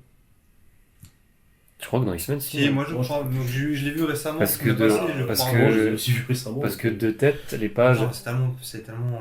Mais si, c'est. Parce que de tête, les pages, elles s'adaptaient en fonction du film. Mais oui, mais c'est dans moins. X-Men, C'est t'avais beaucoup moins des long, pages de ça. Wolverine et tout. Ouais. Je sais plus. Bon, bref. Et sinon, pourquoi vous aimez ce film? Ah, je me lance. Ça fait du bien. Ça fait du bien. Et sinon, Mickaël? Non, ça me fait du bien. Je vais revenir à Marvel, mais moi j'ai un bon rapport avec Marvel. Genre vraiment, j'aime de tout mon cœur. Et en fait, le MCU c'est tellement codifié, même le film de super-héros en général c'est tellement codifié aujourd'hui, que de revoir des propositions des débuts des années 2000 qui n'avaient pas les codes, qui faisaient tout un peu à leur manière. Genre l'ambiance que t'as dans X-Men, c'est pas l'ambiance que t'as dans Spider-Man, c'est pas l'ambiance que t'as dans Hulk, c'est pas l'ambiance que t'as dans Blade. C'est moins générique. Les origin stories étaient construites différemment. Ouais. Il y a Blade, c'est en 2-2, tu t'attardes pas tellement sur son origin story. Et c'est pas non plus aux antipodes de ce qu'on a maintenant, mais c'est moins codifié. C'est moins produit à la chaîne. T'as une vraie proposition derrière. Puis ils se ressemblent pas tous, t'as juste à regarder le 1 et le 2, c'est total grand écart. Carrément. Après, il y avait déjà ce que je trouve dommage, c'est que c'est le premier moderne, mais c'est le premier qui fait le délire de le méchant, il a le même pouvoir que toi. Ouais. Ce que je trouve dommage. Ouais, parce que c'est cool. C'est quoi le premier, tu dis? C'est dans cette nouvelle vague, Hein? c'est le premier, mais je trouve dommage que lui, il fait le truc nul d'avoir le méchant et le même pouvoir que toi. Ah. Tu regardes vraiment le premier Iron Man, le premier Ant-Man, Shang-Chi, le méchant en général a toujours, moi dans le premier film, a les mêmes pouvoirs que le gentil, ce que je trouve un peu naze. Oui, je vois tu vas me dire, ouais. Ok, ouais, j'avais jamais fait le lien. Ok. Ouais, il affronte sa Némésis, quoi, en gros. Ouais. Toi, Mickaël, pourquoi t'aimes ce film? C'était déjà avant Matrix, donc t'avais déjà les trucs que... Moi qui aimais les productions asiates, Jackie Chan, Terrence Hill et Ben Spencer, pas tout ce qui était un peu bagarre, machin. Quand mon père il me disait, vas-y, Wesley Snipes c'est genre le fighter du moment, vas-y, on regarde, et puis... Ouais, j'ai pas été déçu, t'as quand même pas mal de scènes de fight, et puis en plus il se bat au sabre. Gunfight aussi, et je fais oh putain, il mélange tout l'enculé. Et c'était vraiment stylé. Alors après il met le level au-dessus dans le 2, et après moins dans le 3, mais dans le 1 et le 2, putain, niveau baston, il se la donne pas mal le Wesley Snipes, c'était kiffant. Il a du corps à corps. Mais il se bat un peu, c'est le seul petit bémol dans Demolition Man, c'est que là tu vois qu'il se lâche un peu plus, même s'il est toujours un peu en mode karaté, à donner des coups un peu à la Clint Eastwood, genre je me retiens de pas être trop rapide parce que les autres en face ils sont pas assez rapides que moi. C'est l'anecdote qu'on avait déjà donnée pour Demolition Man. Oui, mais voilà, c'est qu'il devait aller plus lentement parce que ses coups étaient trop rapides. Mais là pour le coup il est un peu plus rapide que dans Demolition Man et ça fait plaisir à voir justement, tu fais putain. Dans la Vampire oblige. Bah, c'est surtout dans le 2, parce que dans le 2 t'as Donnie Yen qui est là et qui a ramené ses cascadeurs et tout. Et là pour le coup tu vois que le mec il se fait plaisir, alors que dans le 1 il se limite encore un peu quand tu vois les fights de fin là, dans la espèce de grotte, je sais plus quoi, là, ce qu'ils ont. Tu vois que il se retient, il fait même souvent le même coup, il se met à genoux pour donner un coup dans la jambe pour faire tomber le mec et tout. Bah après le problème c'est que là dans celui-là il a pas d'adversaire qui sait se battre en fait. Ouais, c'est ça, et puis même j'avais un lâcher un pâté qui c'est ça. Mais après t'as quand même 2-3 visuels vachement stylés, genre quand il les découpe, quand il récupère le sabre à un moment donné, puis il les découpe et il commence à disparaître, tu fais oh ça c'est pas mal. Après par contre lui j'avais un meilleur souvenir du combat de fin au sabre avec Stephen Dorff. Oh putain. Qui est monté mais comme je sais pas quoi, et qui est un peu naze. Ouais, c'est juste le montage super cut avec des gros plans de eux en train de se battre qui fait un peu stylé mais vraiment... Un peu techno quoi. Oui voilà. Ils en dehors de ça voilà. Ils ont voulu faire un espèce de truc un peu rapide, genre quand ils se battent au sabre, t'as l'impression de voir Deadpool dans Origin Wolverine, c'est quand il coupe les balles. Oui. Et tu vois juste un reflet blanc qui fait comme ça. Ah oui d'ailleurs, en plus, premier effet bullet time avant Matrix aussi, parce que quand il tire quand il a Stephen Dorff, il a la gamine en otage. Oui. Il lui balance 3 balles et l'autre il l'évite et puis il balance sa gamine sur la route. Ouais, Matrix quoi. C'est vrai. Costume Matrix aussi. Enfin, je pense que Newland il devait avoir des petites vues sur Matrix. Ah attends, on va faire pareil les gars. Mec, il a mis une veste, mettez une veste. Il y a des lunettes de soleil tout film, tout. Ah bon, il faut du karaté. En plus, Wesley Snipes et Laurence Fishburne ils sont potes. Donc peut-être qu'il se téléphonait aussi le jour. Attends, les mecs, j'ai Et regarde la star, il regarde. dit quoi, ma veste elle est plus longue que la tienne. C'est ça. Il se bat au sabre aussi. Ah non, dans le 2. Dans Dans le Matrix 2. 2, c'est vrai. Ah, il fait du kung fu. Ouais. Moi, j'ai plusieurs raisons pour lesquelles j'aime ce film. Déjà, son... T'aimes bien tout ce qui est ébène. Exactement. Non, son côté underground. Clairement, enfin, je veux dire, t'as une espèce d'ambiance vachement dark, en fait, de... Comme The Crow, hein, je te dis, t'as le thème. Non, mais même pas. Enfin, je veux dire, voilà, c'est... Tu sens que c'est un petit peu, voilà, c'est pas en un plein peu jour, fou, l'histoire, c'est genre, voilà, c'est quand genre même pas mal plus de l'histoire jours. secrète un petit peu, tu vois, qu'il faut pas trop raconter, tu vois, enfin, dans ce sens-là, je veux dire, t'as ces plans qui, enfin, visuellement, je trouve que ça le ramène comme ça, tu sais, t'as ces plans de jour au début, où ça est en mode accéléré, et ça arrive Oui, sur la nuit. le timelapse, je trouve ça. j'aimais bien ça aussi au début. C'est limite, tu vois, ça éteint le monde, tu vois, c'est genre, non, on va pas aller dans la lumière, on va aller dans l'obscurité, quoi. C'était une des premières fois que je voyais un truc comme ça aussi. Ouais, je trouvais ça d'enfer comme truc, quoi. Et puis, ouais, bah, t'as ce truc, voilà, on parlait avant de. Enfin, toi, Nico, tu parlais des films, enfin, des films Marvel qui ont un peu une âme, tu vois, enfin, qui ont l'espèce de leur âme individuelle. Ouais. Et puis, moi, enfin, voilà, je le disais dans le podcast d'avant, qu'on a enregistré juste avant, enfin, pour moi, ça reste un peu mon MCU à moi. Je veux dire, il n'y avait pas cette notion du MCU déjà. Enfin, D'univers connecté. Plus libre. D'univers connecté, je veux dire, pour moi, j'adorais les films de super-héros.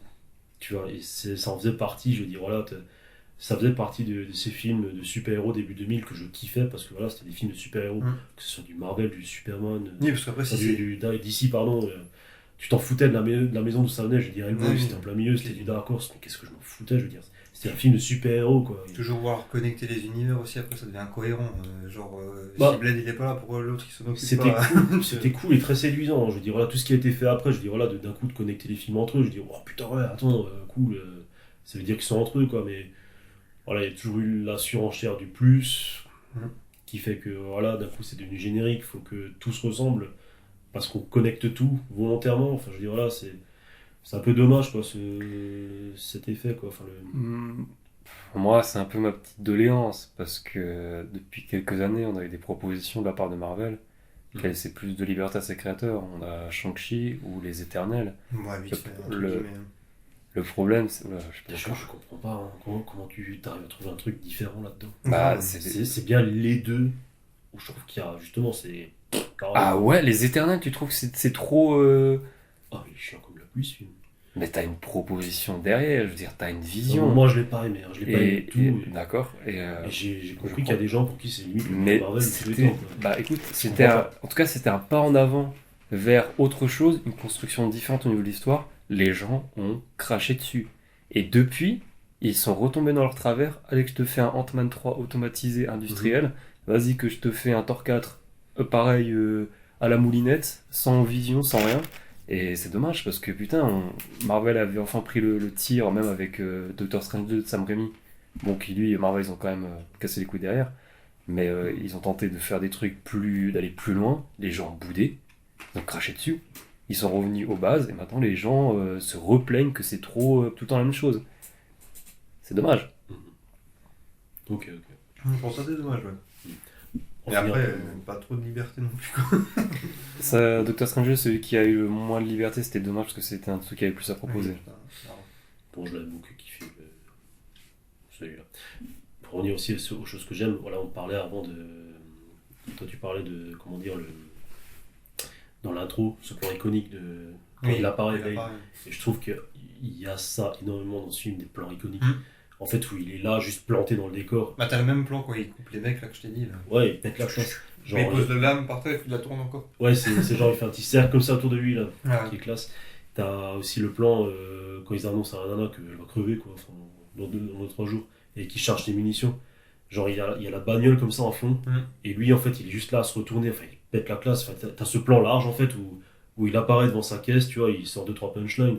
Et je trouve que c'est vraiment un plan iconique. Enfin, t'en as beaucoup dans le film, tu vois, de plans comme ça qui... En fait, putain, il est là. Enfin, voilà. En fait, il a tellement la classe que, honnêtement, tu peux le mettre dans le fond en train de faire de la capoeira ou de la macarena. Ça serait stylé. Bah, on va dire que dans le 2 et 3... on n'a pas parlé du 2 et 3 d'ailleurs. Parce que... Toi, t'es ouf, toi, dans le 2. Quand moi, je me réserve... moi, j'ai même pas envie de parler du 3, honnêtement. Bah, ouais. Bah, le 3, même en fait, le 3, pour... c'est pas... c'est un peu beaucoup de la faute de c'est un peu aussi que le 3 il est pourri parce qu'il a fait sa grosse caprice de star. Hein. D'où le fait qu'il y ait deux acteurs, la nana Jessica Biel et Ryan Reynolds justement qui sont là pour faire des blagues parce qu'il voulait pas sortir de sa caravane, il voulait pas faire ci, il voulait pas faire ça. C'est moi la star, c'est moi qui décide. Enfin voilà. Attends, ça j'étais pas au courant. Et c'est le revers de la médaille, c'est que le film il s'est planté et ça allait faire descendre un peu de son piédestal quoi. Il y a une scène où il est genre à la morgue, il est allongé sans être mort, je crois, un truc comme ça. Et il est censé se réveiller et buter tout le monde autour de lui. Et genre il devait ouvrir les yeux.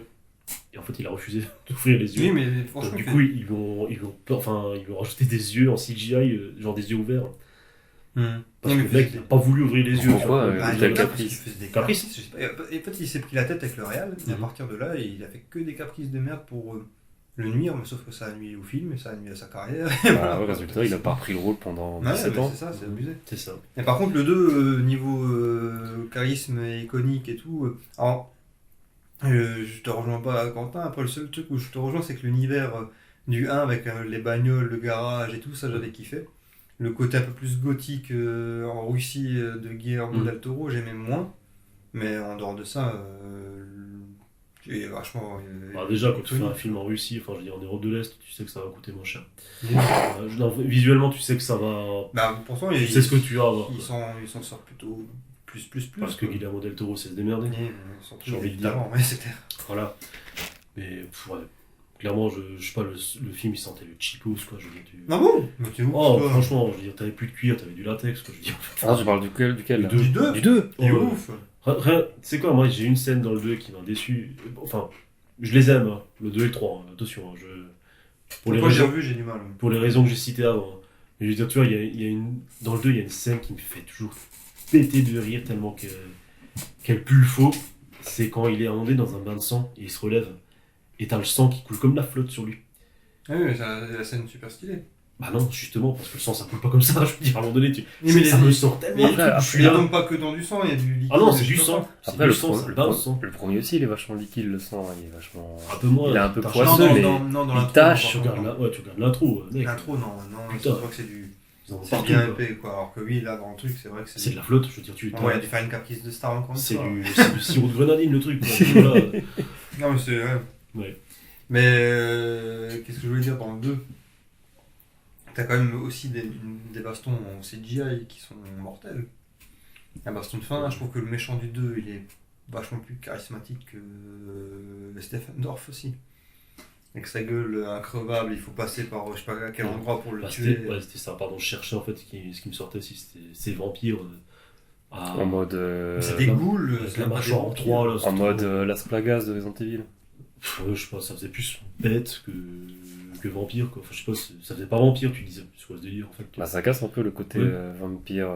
Moi c'est genre ultra. Après voilà, on peut pas leur vouloir de. Sexy. De casser l'image du vampire. On reviendra après d'ailleurs. Voilà quoi. Mais ouais, non, je comprends que l'esthétique du 2 est un peu. Beaucoup différente du 1. C'est moi aussi, c'est ce qui m'avait rebuté un petit peu au début, mais. Après, visuellement, putain, il y a quand même les meilleures scènes d'action des 3 Blades dedans. Ok. Alors, je trouve, rien que l'intro où ils sautent du balcon pour atterrir sur la moto, les arrêter, t'as tout un plan où il y a la caméra qui le suit, même si ça fait jeu vidéo maintenant. Mais putain, il y a des idées de mise en scène de ouf. Bon, enfin, je le revois pour vraiment me faire une idée, quoi. Je sais pas. J'ai pas un souvenir dans de ça, du film, tu vois. Et d'ailleurs, ouais, c'est vrai que je voulais en parler après, mais c'est un peu con d'en parler après. Voilà, dans le 2, il y a ce truc avec des vampires, 3 mâchoires. Et en fait, je pense qu'en faisant ça, ils ont voulu un petit peu remettre encore une fois au goût du jour les vampires. Ce qu'ils ont fait dans ce Blade-là. Dans ce Blade-là, il y a un moment donné, on repose les bases de comment buter un vampire. Genre, voilà, les jeux en argent ça marche. Ça, je trouve ça cool. L'ail ça marche, les UV ça marche. Par les contre, croix ça marche pas. Les croix et l'eau bénite, oubliez, c'est dans les films. Et justement, c'était une volonté des scénaristes, en fait, pour une raison mais énorme, enfin je trouve tellement évidente qu'énorme. Ils disaient, ouais mais attends, si ton vampire il est juif, pourquoi une croix ça marcherait celui ? Oh putain, c'est pas con. Et en vrai, c'est fou, mais je veux dire, c'est aussi débile que ça, quoi. Ouais. Et en fait, ils ont un petit peu renouvelé le genre du vampire juste en modernisant ça. Okay. En se disant, mais pourquoi on met une croyance religieuse alors que ça peut être n'importe qui dans notre film ? Tu vois, dans leur film, en fait, c'est juste un vampire. Tu vois le conseil des vampires, genre, ils sont un peu de partout, quoi, les mecs. Hein. Voilà, c'est ça. Et concrètement, je veux dire, voilà, c'est une espèce de société secrète qui envahit le monde parallèlement. Donc je veux dire, oui, en fait, ça peut aller sur n'importe qui, quoi. Je veux dire, et c'était cool, cette idée. Et tu vois, dans le 2, je pense qu'ils ont voulu peut-être un petit peu, encore réécrire un petit peu de vampire, à se dire, ouais, on va changer de visuel carrément. Mais pour moi, je trouve que ça n'a pas... C'est pas ça, c'est plus... parce que c'est pas les vampires russes. C'est pas des vampires, pas le méchant. Mais ouais. C'est une espèce de truc qui a mal tourné, un peu comme dans Dracula de Coppola. Le mec, il est devenu dégueulasse parce qu'il se nourrit pas comme il faut de sang. Enfin, je sais plus ce que c'était exactement. Mais... Non, je sais plus.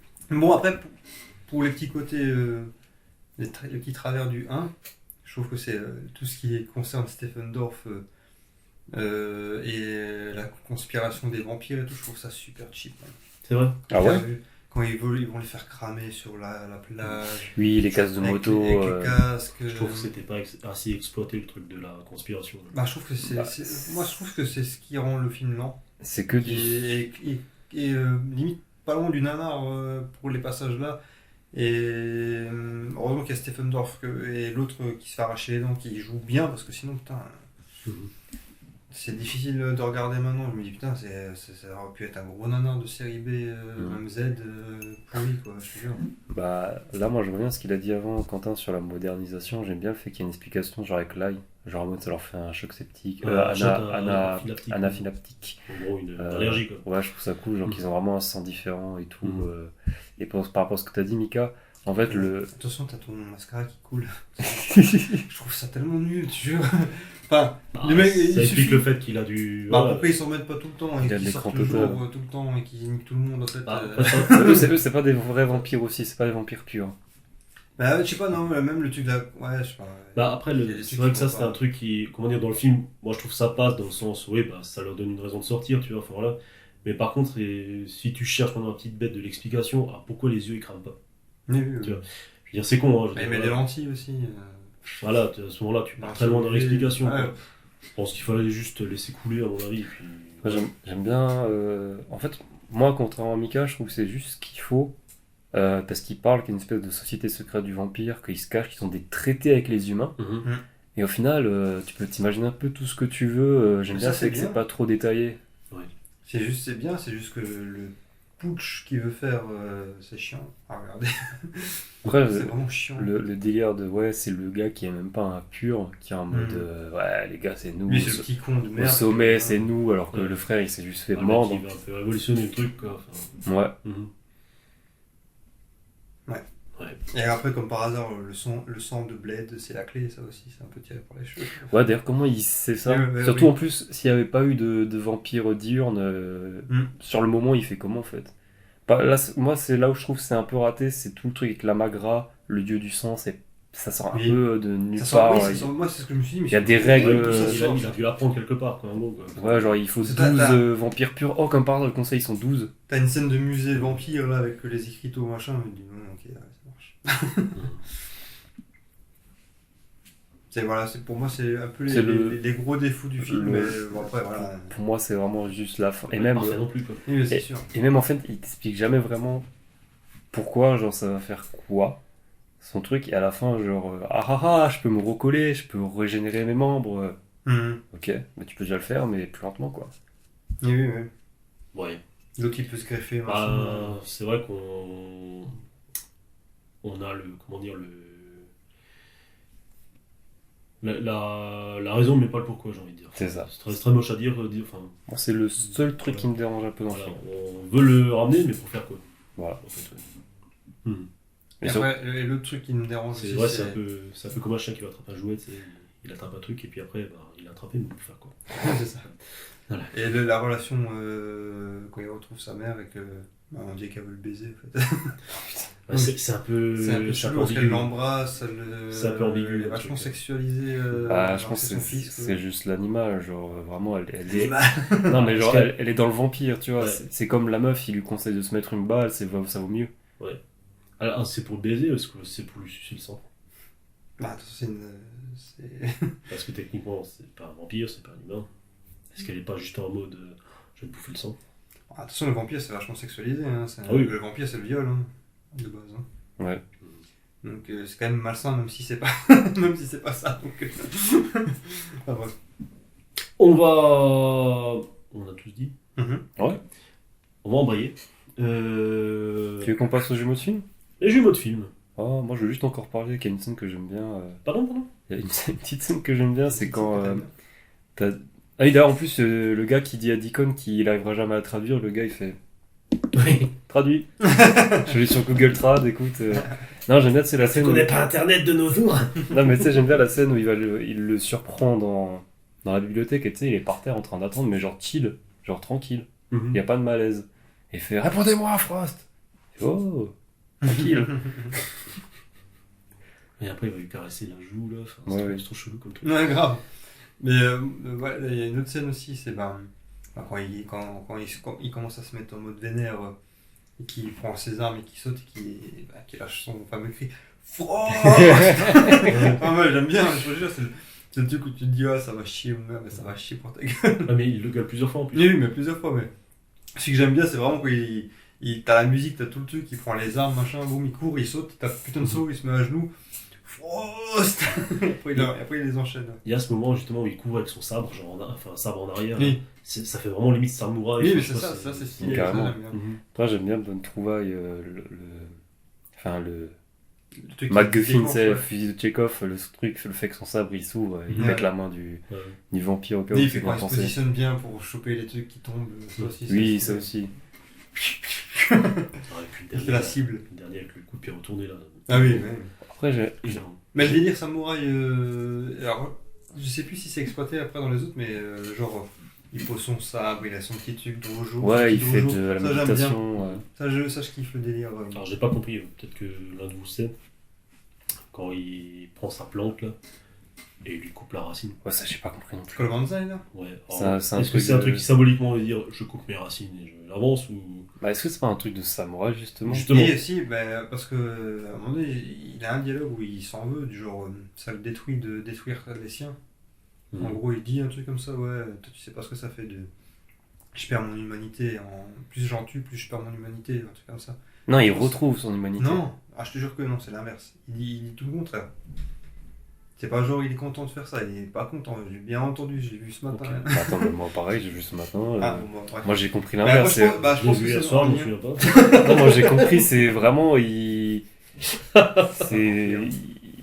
Ça lui plaît, plus l'en tue, plus mieux c'est. Bon, bah, vous savez quoi, allez juger par vous-même. Ou alors, regardez le film. après j'ai la tête dans le cul encore ce matin. Voilà, pas bref, ouais, ça. Je Faut pense que c'est un faire- moyen de faudrait que déraciner, du genre c'est bon, maintenant c'est. Non, parce que pareil, je me suis dit, mais putain, pourquoi il fait ça Après, c'est pas. C'est symbolique. Après, C'est une métaphore, un symbole. Après, il sort d'une défaite, non? Non, même pas, il s'est enfui. Parce que j'allais dire, tu sais, la queue de samouraï que tu coupes quand t'es. Non, il y a Whistler qui vient de se faire buter. Il est déshonoré. Tu vois. Déshonoré. Un renin, c'est Pourquoi que ça samouraï. Ouais, on vient de violer sa maison en gros. Et puis Ouais, effectivement, il perd son maître, ouais, c'est peut-être ça. Oui, bah oui, son maître, ouais. D'ailleurs, scène où il l'éponge, la Whistler. Hum. Voilà. Ça a été une scène très compliquée à tourner parce que, apparemment, Wesley Snipes s'était claqué de rire. Genre de le voir en sang comme ça, en train de clapoter. Apparemment, il était claqué de rire et il arrivait pas. Ah, putain, et je me dis, putain, salaud. Il y a des bloopers de. J'aimerais bien voir les scènes bloopers. On va passer au jumeau de film. Mais. J'en aurais un. Je vais commencer moi. Vas-y, je pense que je l'ai, non. Ouais. Daybreakers. Ouais, je l'avais, c'est celui-là. Ethan Hawke. Sam Neill. William Dafoe. William Dafoe. Ah putain, oui, là j'ai bugué. En fait, j'ai bugué avec la série.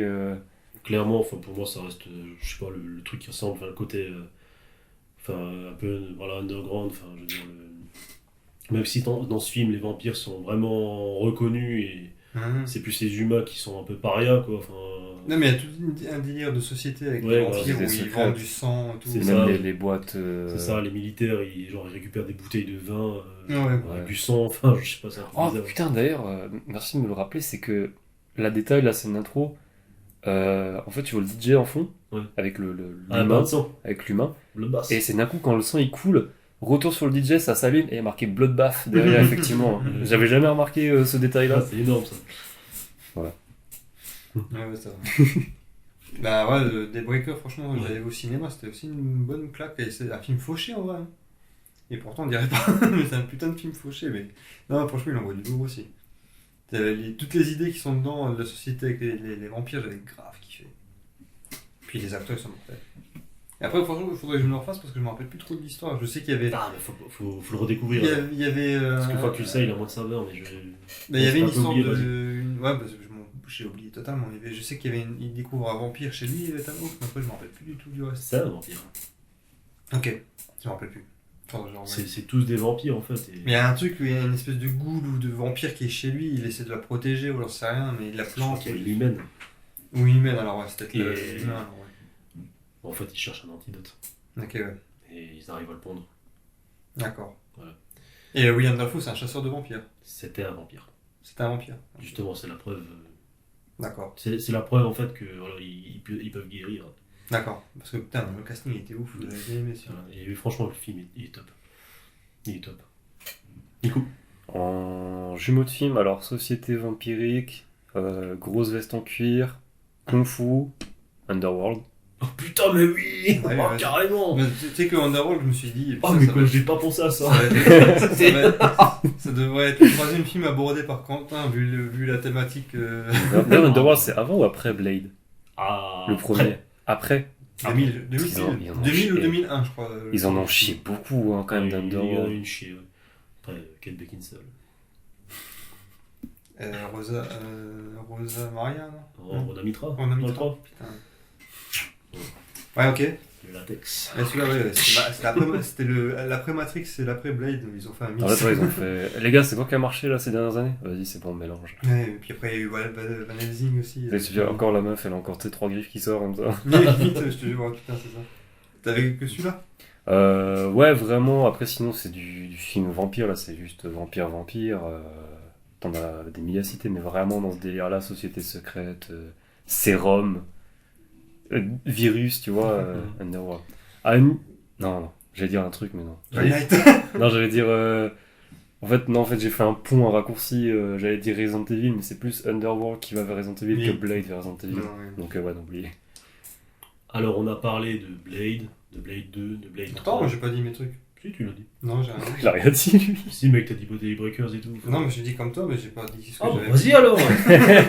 Excusez-moi. C'est ouais. Et toi, Michael? Et toi, Michael, sinon tu nous as pas dit tes films? Bah, moi, alors, en dehors de Daybreakers aussi que j'ai noté, j'avais mis, bon, les évidences, c'était Union en Enfer. Il y avait Vampire aussi de John Carpenter. Vampire de John Carpenter avec James Wood et un des frères Baldwin, qui est énorme. Franchement, si vous avez l'occasion, c'est un des meilleurs films de vampires aussi, bien. Il sort du sol, en fait. Comme des zombies, mais il est énorme. Et puis il est super vulgaire, parce que l'autre c'est un vrai misogyne de ouf. Il est trop drôle. Mais franchement, tu tapes des barres de rire. Et. T'as déjà vu un vampire? Non. Bon, alors Primo, ils ont rien de romantique, tu vois. Ils sont pas des bandes de pauvres fiottes hyper chicos qui se la jouent super dandy et qui séduisent leur monde avec un accent qui vient donc c'est trop. Pigé, ça n'a rien à voir avec les vampires de ciné. Les croix, ça marche pas. Ils deviennent pas chauves-souris et l'ail. Alors là, si tu te fais un collier avec de l'ail et que tu rencontres ces baiseurs, eh ben ils vont te baiser gentiment et ils vont t'écrabouiller ta turbine à chocolat pendant qu'ils te videront de ton sang. Oh, ils dorment pas dans des cercueils en taffetas. Pour les éliminer, il faut leur enfoncer un pieu en plein milieu du cœur et les laisser se consumer gentiment au soleil. Padre, je voudrais savoir. Ouais. Tout à l'heure, quand je t'ai botté le cul, ça t'a filé le gourdin? Ça m'a filé quoi? Bah quoi, le bâton, tu comprends? Est-ce que ça t'a mis la gaule? En dehors de ça, t'en avais un qui est un peu moins connu, c'est Steakland. Je vous montre la bande-annonce, mais franchement, le film, il paye pas de mine. Le réal, il a fait 2-3 bons petits films. Et celui-là, franchement, il envoie du lourd. Ça me dit quelque chose. Ça, dans un monde post-apo où t'as un mec un peu chasseur de vampires avec un jeune ado. Ils essaient de survivre là-dedans. Et dès qu'il fait nuit, il faut qu'il se planque et tout. Mais franchement, il y a que des bonnes idées dedans. Et les scènes d'action sont plutôt pas mal pour un film qui est vraiment fauché. Et après, pour rester dans le truc de vampires, il y avait The Addiction aussi, où c'est un film en noir et blanc avec Christopher Walken, en vampire aussi. Et ça parle plus de l'addiction, genre drogue, machin, mais c'est détourné en vampire, tu vois, il se transforme en vampire. Et il est vraiment, vraiment stylé, je l'ai en Blu-ray, il est vraiment magnifique.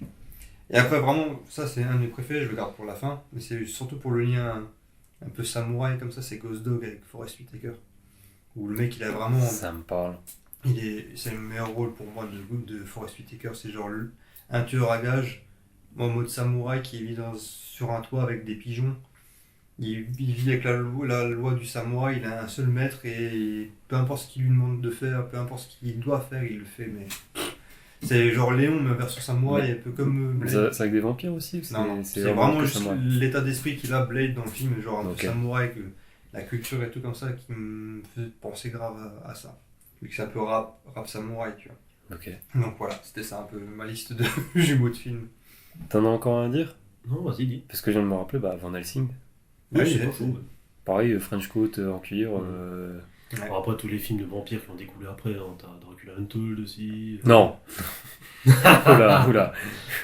Dracula 2000.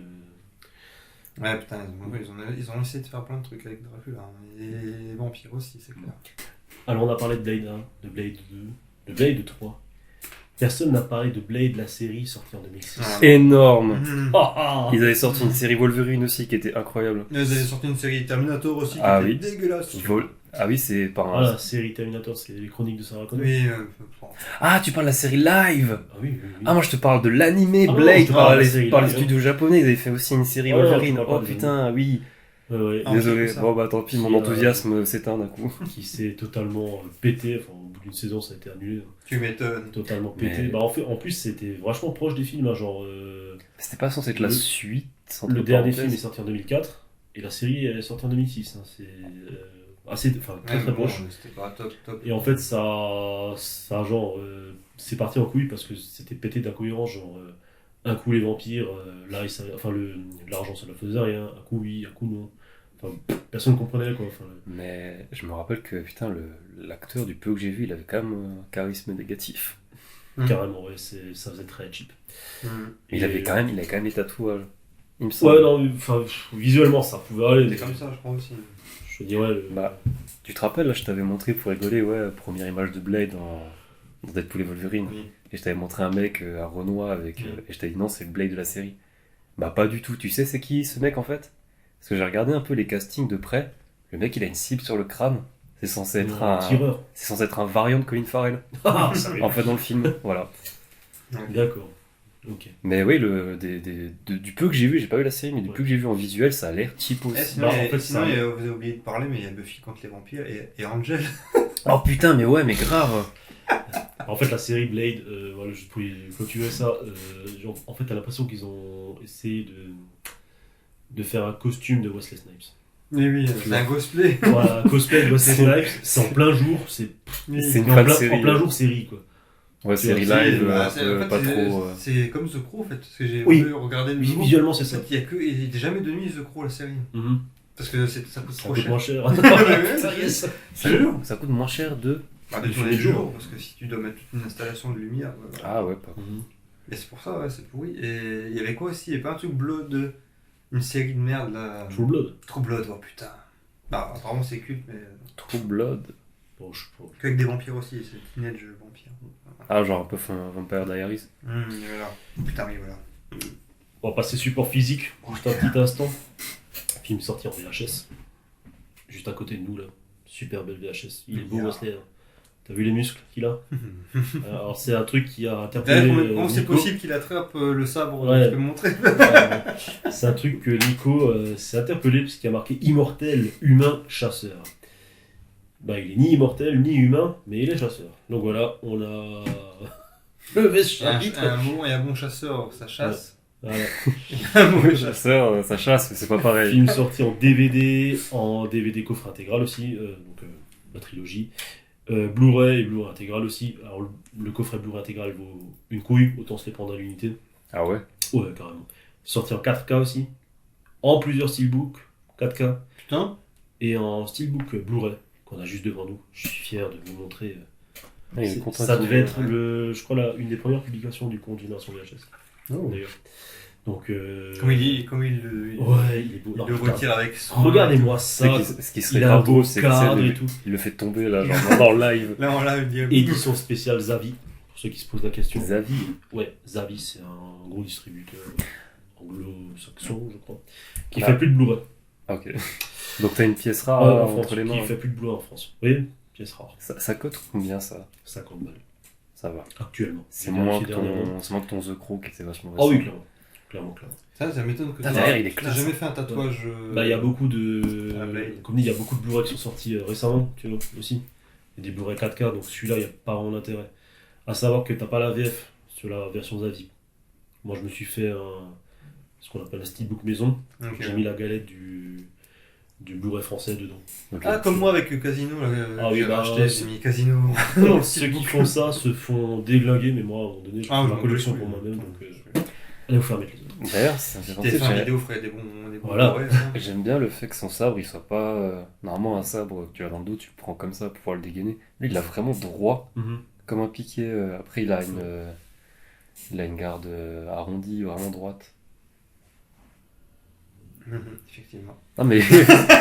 non mais même quand il marche visuellement, j'aime bien que ça soit droit, genre Oui. ça rend bien, je trouve. En plus, il est. De toute façon, il est. Bah, il est- Le mec, il est. On dit qu'il a balai dans le cul. Donc... C'est pas un katana, c'était quoi le nom de je sais plus. Oh, je sais plus, enfin, ça a un nom un peu bizarre, c'est un peu plus court. Ouais, et d'ailleurs, dans Deadpool et Wolverine, il se bat même pas avec un sabre, ça m'a dégoûté. Avec une espèce de machette pourrie là. Ouais, ça c'était dommage. C'est quoi ce délire? Franchement, et puis même le costume. Oh, le si costume, déjà, bah, il manque la veste. si hein, déjà, surtout. si déjà il est amaigri parce qu'il est vieux, autant qu'il le rembourre avec le costume qu'il a dans le 1, putain. Ouais, alors, il manque la veste dans le Blade 1, il a pas tout le temps la veste. Hein. Oui, mais Ouais, bon. mais ça fait pas. Là, on parle de. Remettre l'iconisation. Oui, voilà, du on rend perso. hommage à l'icône, tu lui mets sa veste. Oui, parce qu'en plus, il a l'air vraiment de. Va savoir, de galérer Wesley un peu, Snipes. quoi. Parce qu'il voulait pas la veste. Non, là, je pense... Imagine. Non, là, je pense que, honnêtement, après son. Imagine, peut-être. que- Oui, bon. Peut-être, ouais. Moi je dis ça, je dis rien. Non, je dis rien. Non, ferme tes Mais je yeux. le dis quand même. Qui de droit. Qui de droit. On va passer au petit jeu. Déjà. Oui, bah déjà. Hein. Attends, je demande une coup. Ok. Alors il y a une question que Mickaël m'a plombé avant, mais. Donc j'ai un point. Non. Est-ce que j'ai un point déjà alors d'avance? Bah à ce moment-là, moi aussi je lance des réponses au pif. Ah, mais Sauterelle, j'y peux rien. Michael, ma femme. Voilà, c'est les questions. Ambiance. Alors, qui a été envisagé pour jouer le rôle de Blade? Lawrence Denzel Fishburne, Washington et Laurence Fishburne. Ça fait un point pour Mickaël. Mais j'ai dit en premier. Alors, sinon, comment les vampires ils appellent Blade? Le Dionambule. Dionambule, ouais. Le dieu en ambulant. Mickaël l'a dit avant toi, je suis désolé. Sarah. Attends, je vois. Connor. Et sinon, troisième question. Cette question peut être décisive. Ouais. Alors, je vais vous citer des choses. Le colonel Il y a un Moutarde. intrus. Quelles armes sont efficaces pour buter les vampires dans Blade? L'ail, l'argent, la croix. La croix, c'est La un truc. croix, c'est un truc. Ah, Nico, bien joué. Ah, ah. Quatrième question. Cette réponse peut être décisive. Qui a refusé le rôle de Frost pour faire un autre film, un autre méchant, dans un film de 98? Qui est sur la liste? Qui est sur la liste. Ah, Billy Zane? Non. Billy Zane? Ah non. Non, pas Billy Zane. Ça aurait pu. Jet Li. Putain, Mickaël, bravo. Jet Li a refusé le rôle de Frost pour jouer dans L'Arme Fatale 4. Mickaël, grand vainqueur de ce... Il a tellement eu raison. Grand vainqueur... Bah, ça lui aura pas collé le rôle de... Non, franchement, non. Mickaël, grand vainqueur de ce quiz. Ah, Je peux juste poser la dernière question. Vas-y, pose la dernière question. Juste pour le fun. Who is coming? Quoi? Who is coming? Ah putain, je sais plus. Who is coming?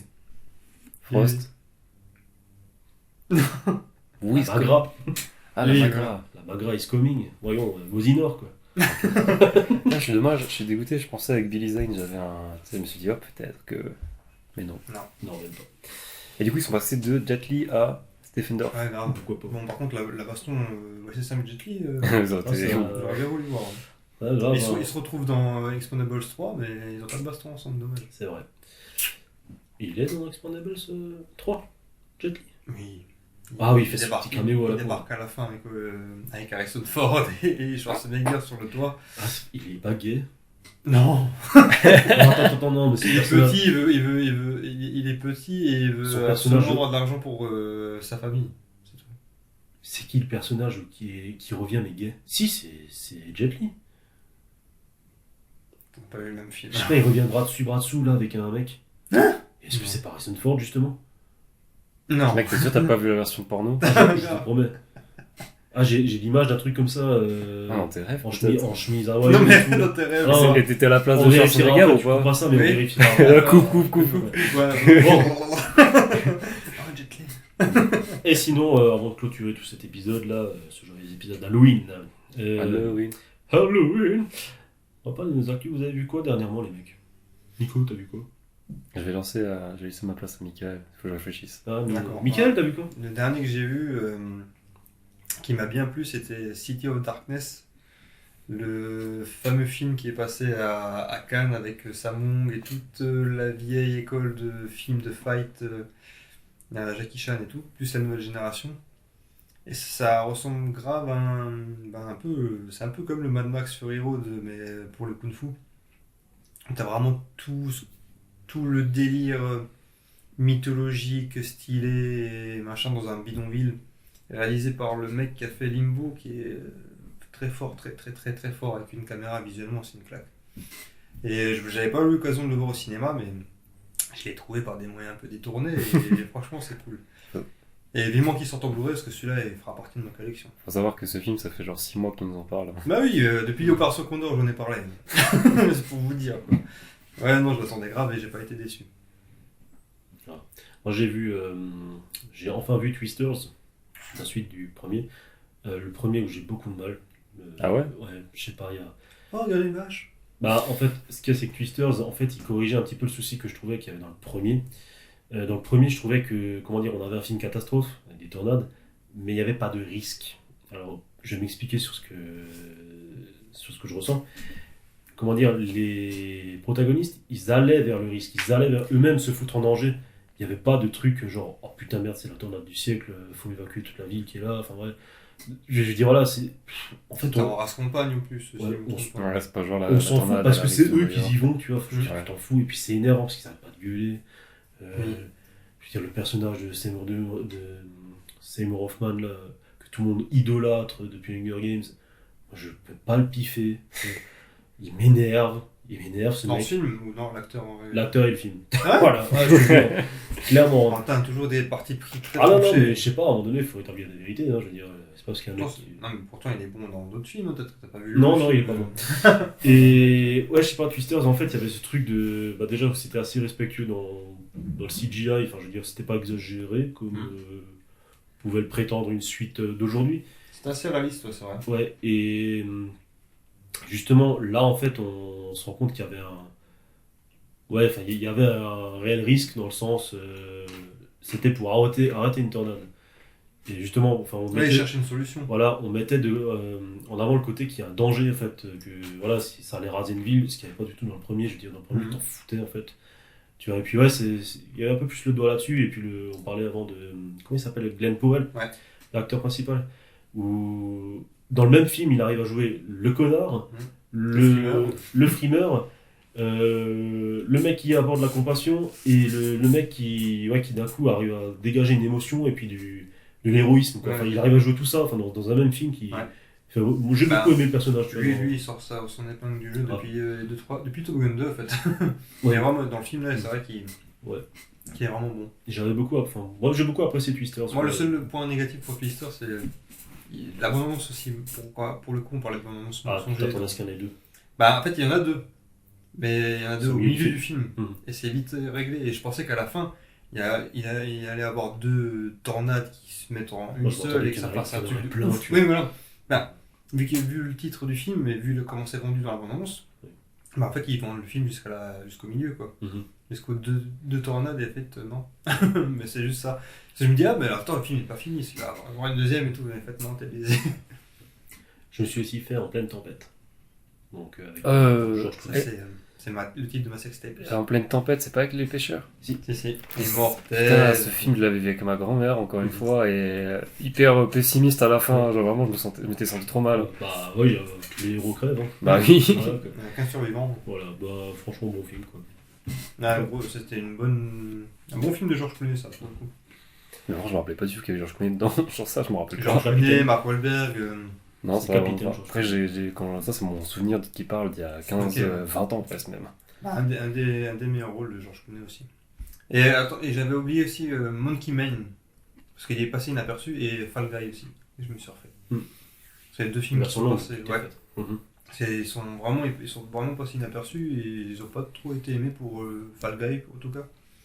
Et je trouve qu'ils sont bons, malgré leurs défauts, je trouve qu'il y a vraiment beaucoup de qualité dedans. Donc voilà. Ok. Et Monkey Man, il est vénère. Moi, niveau série récemment, bah, j'ai terminé Paradise Police sur ce putain de cliffhanger. Je trouve ça vraiment dommage que la série elle a été annulée parce que ça partait. Bon, pour ceux qui connaissent, c'est une série un peu genre style Les Griffins sur Netflix, un peu démente et tout. Et en fait, ça partait vraiment dans un délire. Chaque série était de plus en plus démente.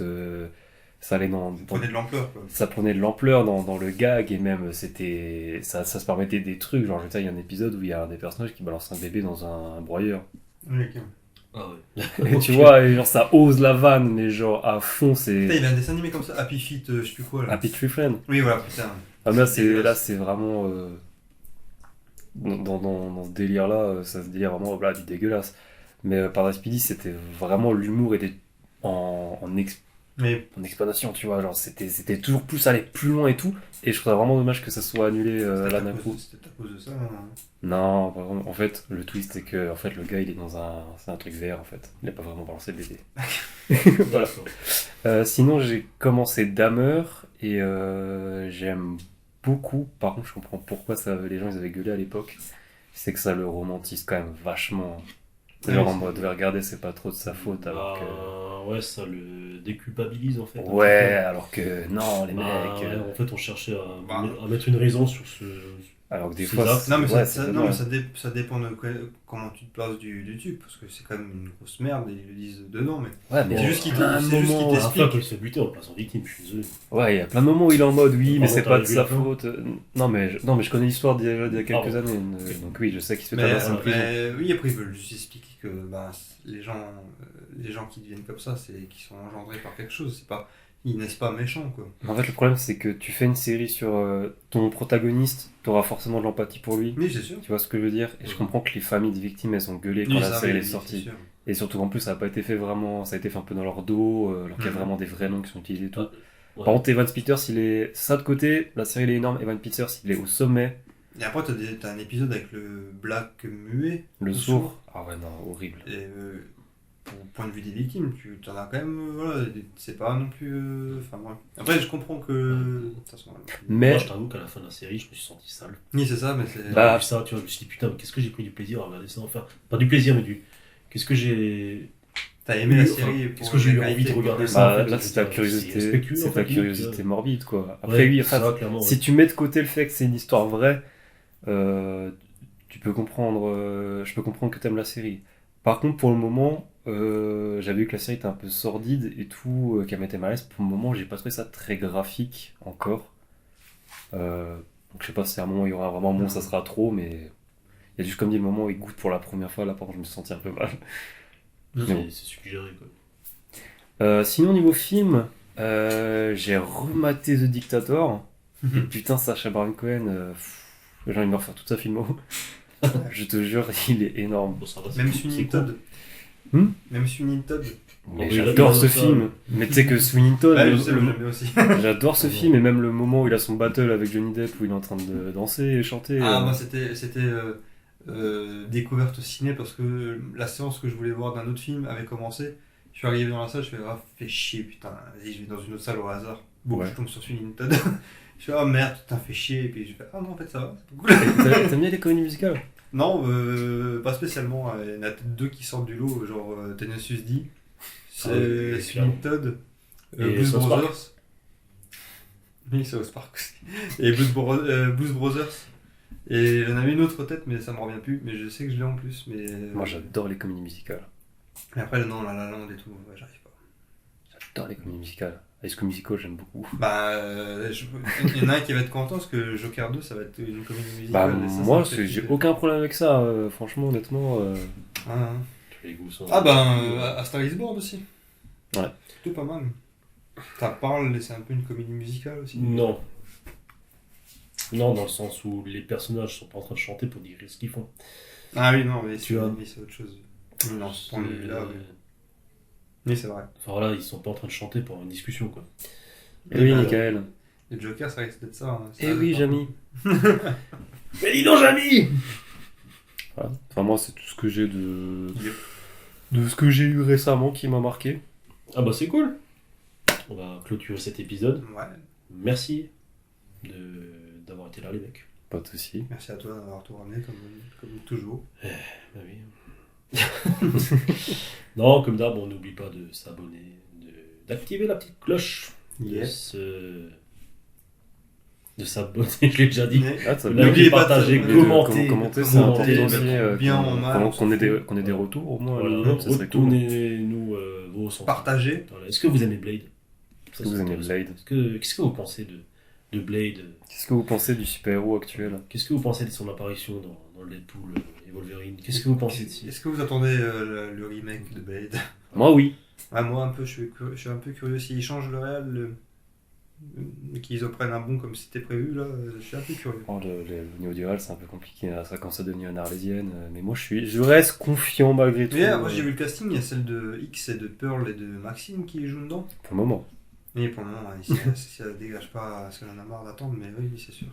Puis Mahershala Ali, il a le potentiel de ouf. Et Mahershala Ali, il tient au projet, parce que là, ça fait un moment qu'ils le font, Et font s'il mariner. met de confiance, parce que s'il met du temps à se retirer du projet, je dis bien du projet, c'est qu'il a dû voir quelque chose qui lui plaisait vraiment beaucoup, et je pense que ça doit valoir le coup. On espère. Ouais. Après un caméo vocal, les éternels. Ah putain, Ouais.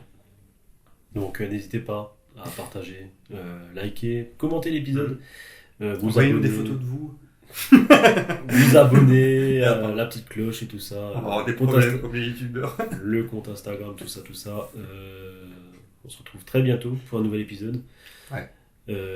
Joyeux Halloween. Je mettrai l'extrait en... On va laisser un des personnages du prochain film vous annoncer la couleur. D'ici là, le mot de la fin.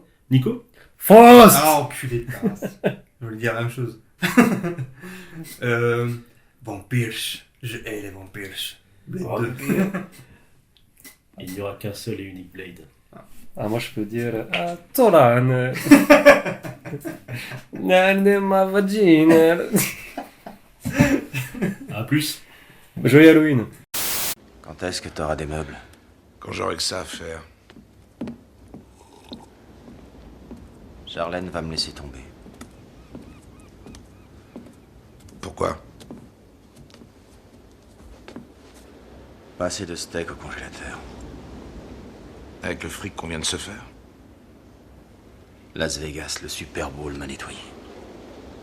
Quand est-ce que tu vas te trouver une gonzesse? Quand j'aurai que ça à faire. Encore merci et bonne chance, nous sommes avec vous.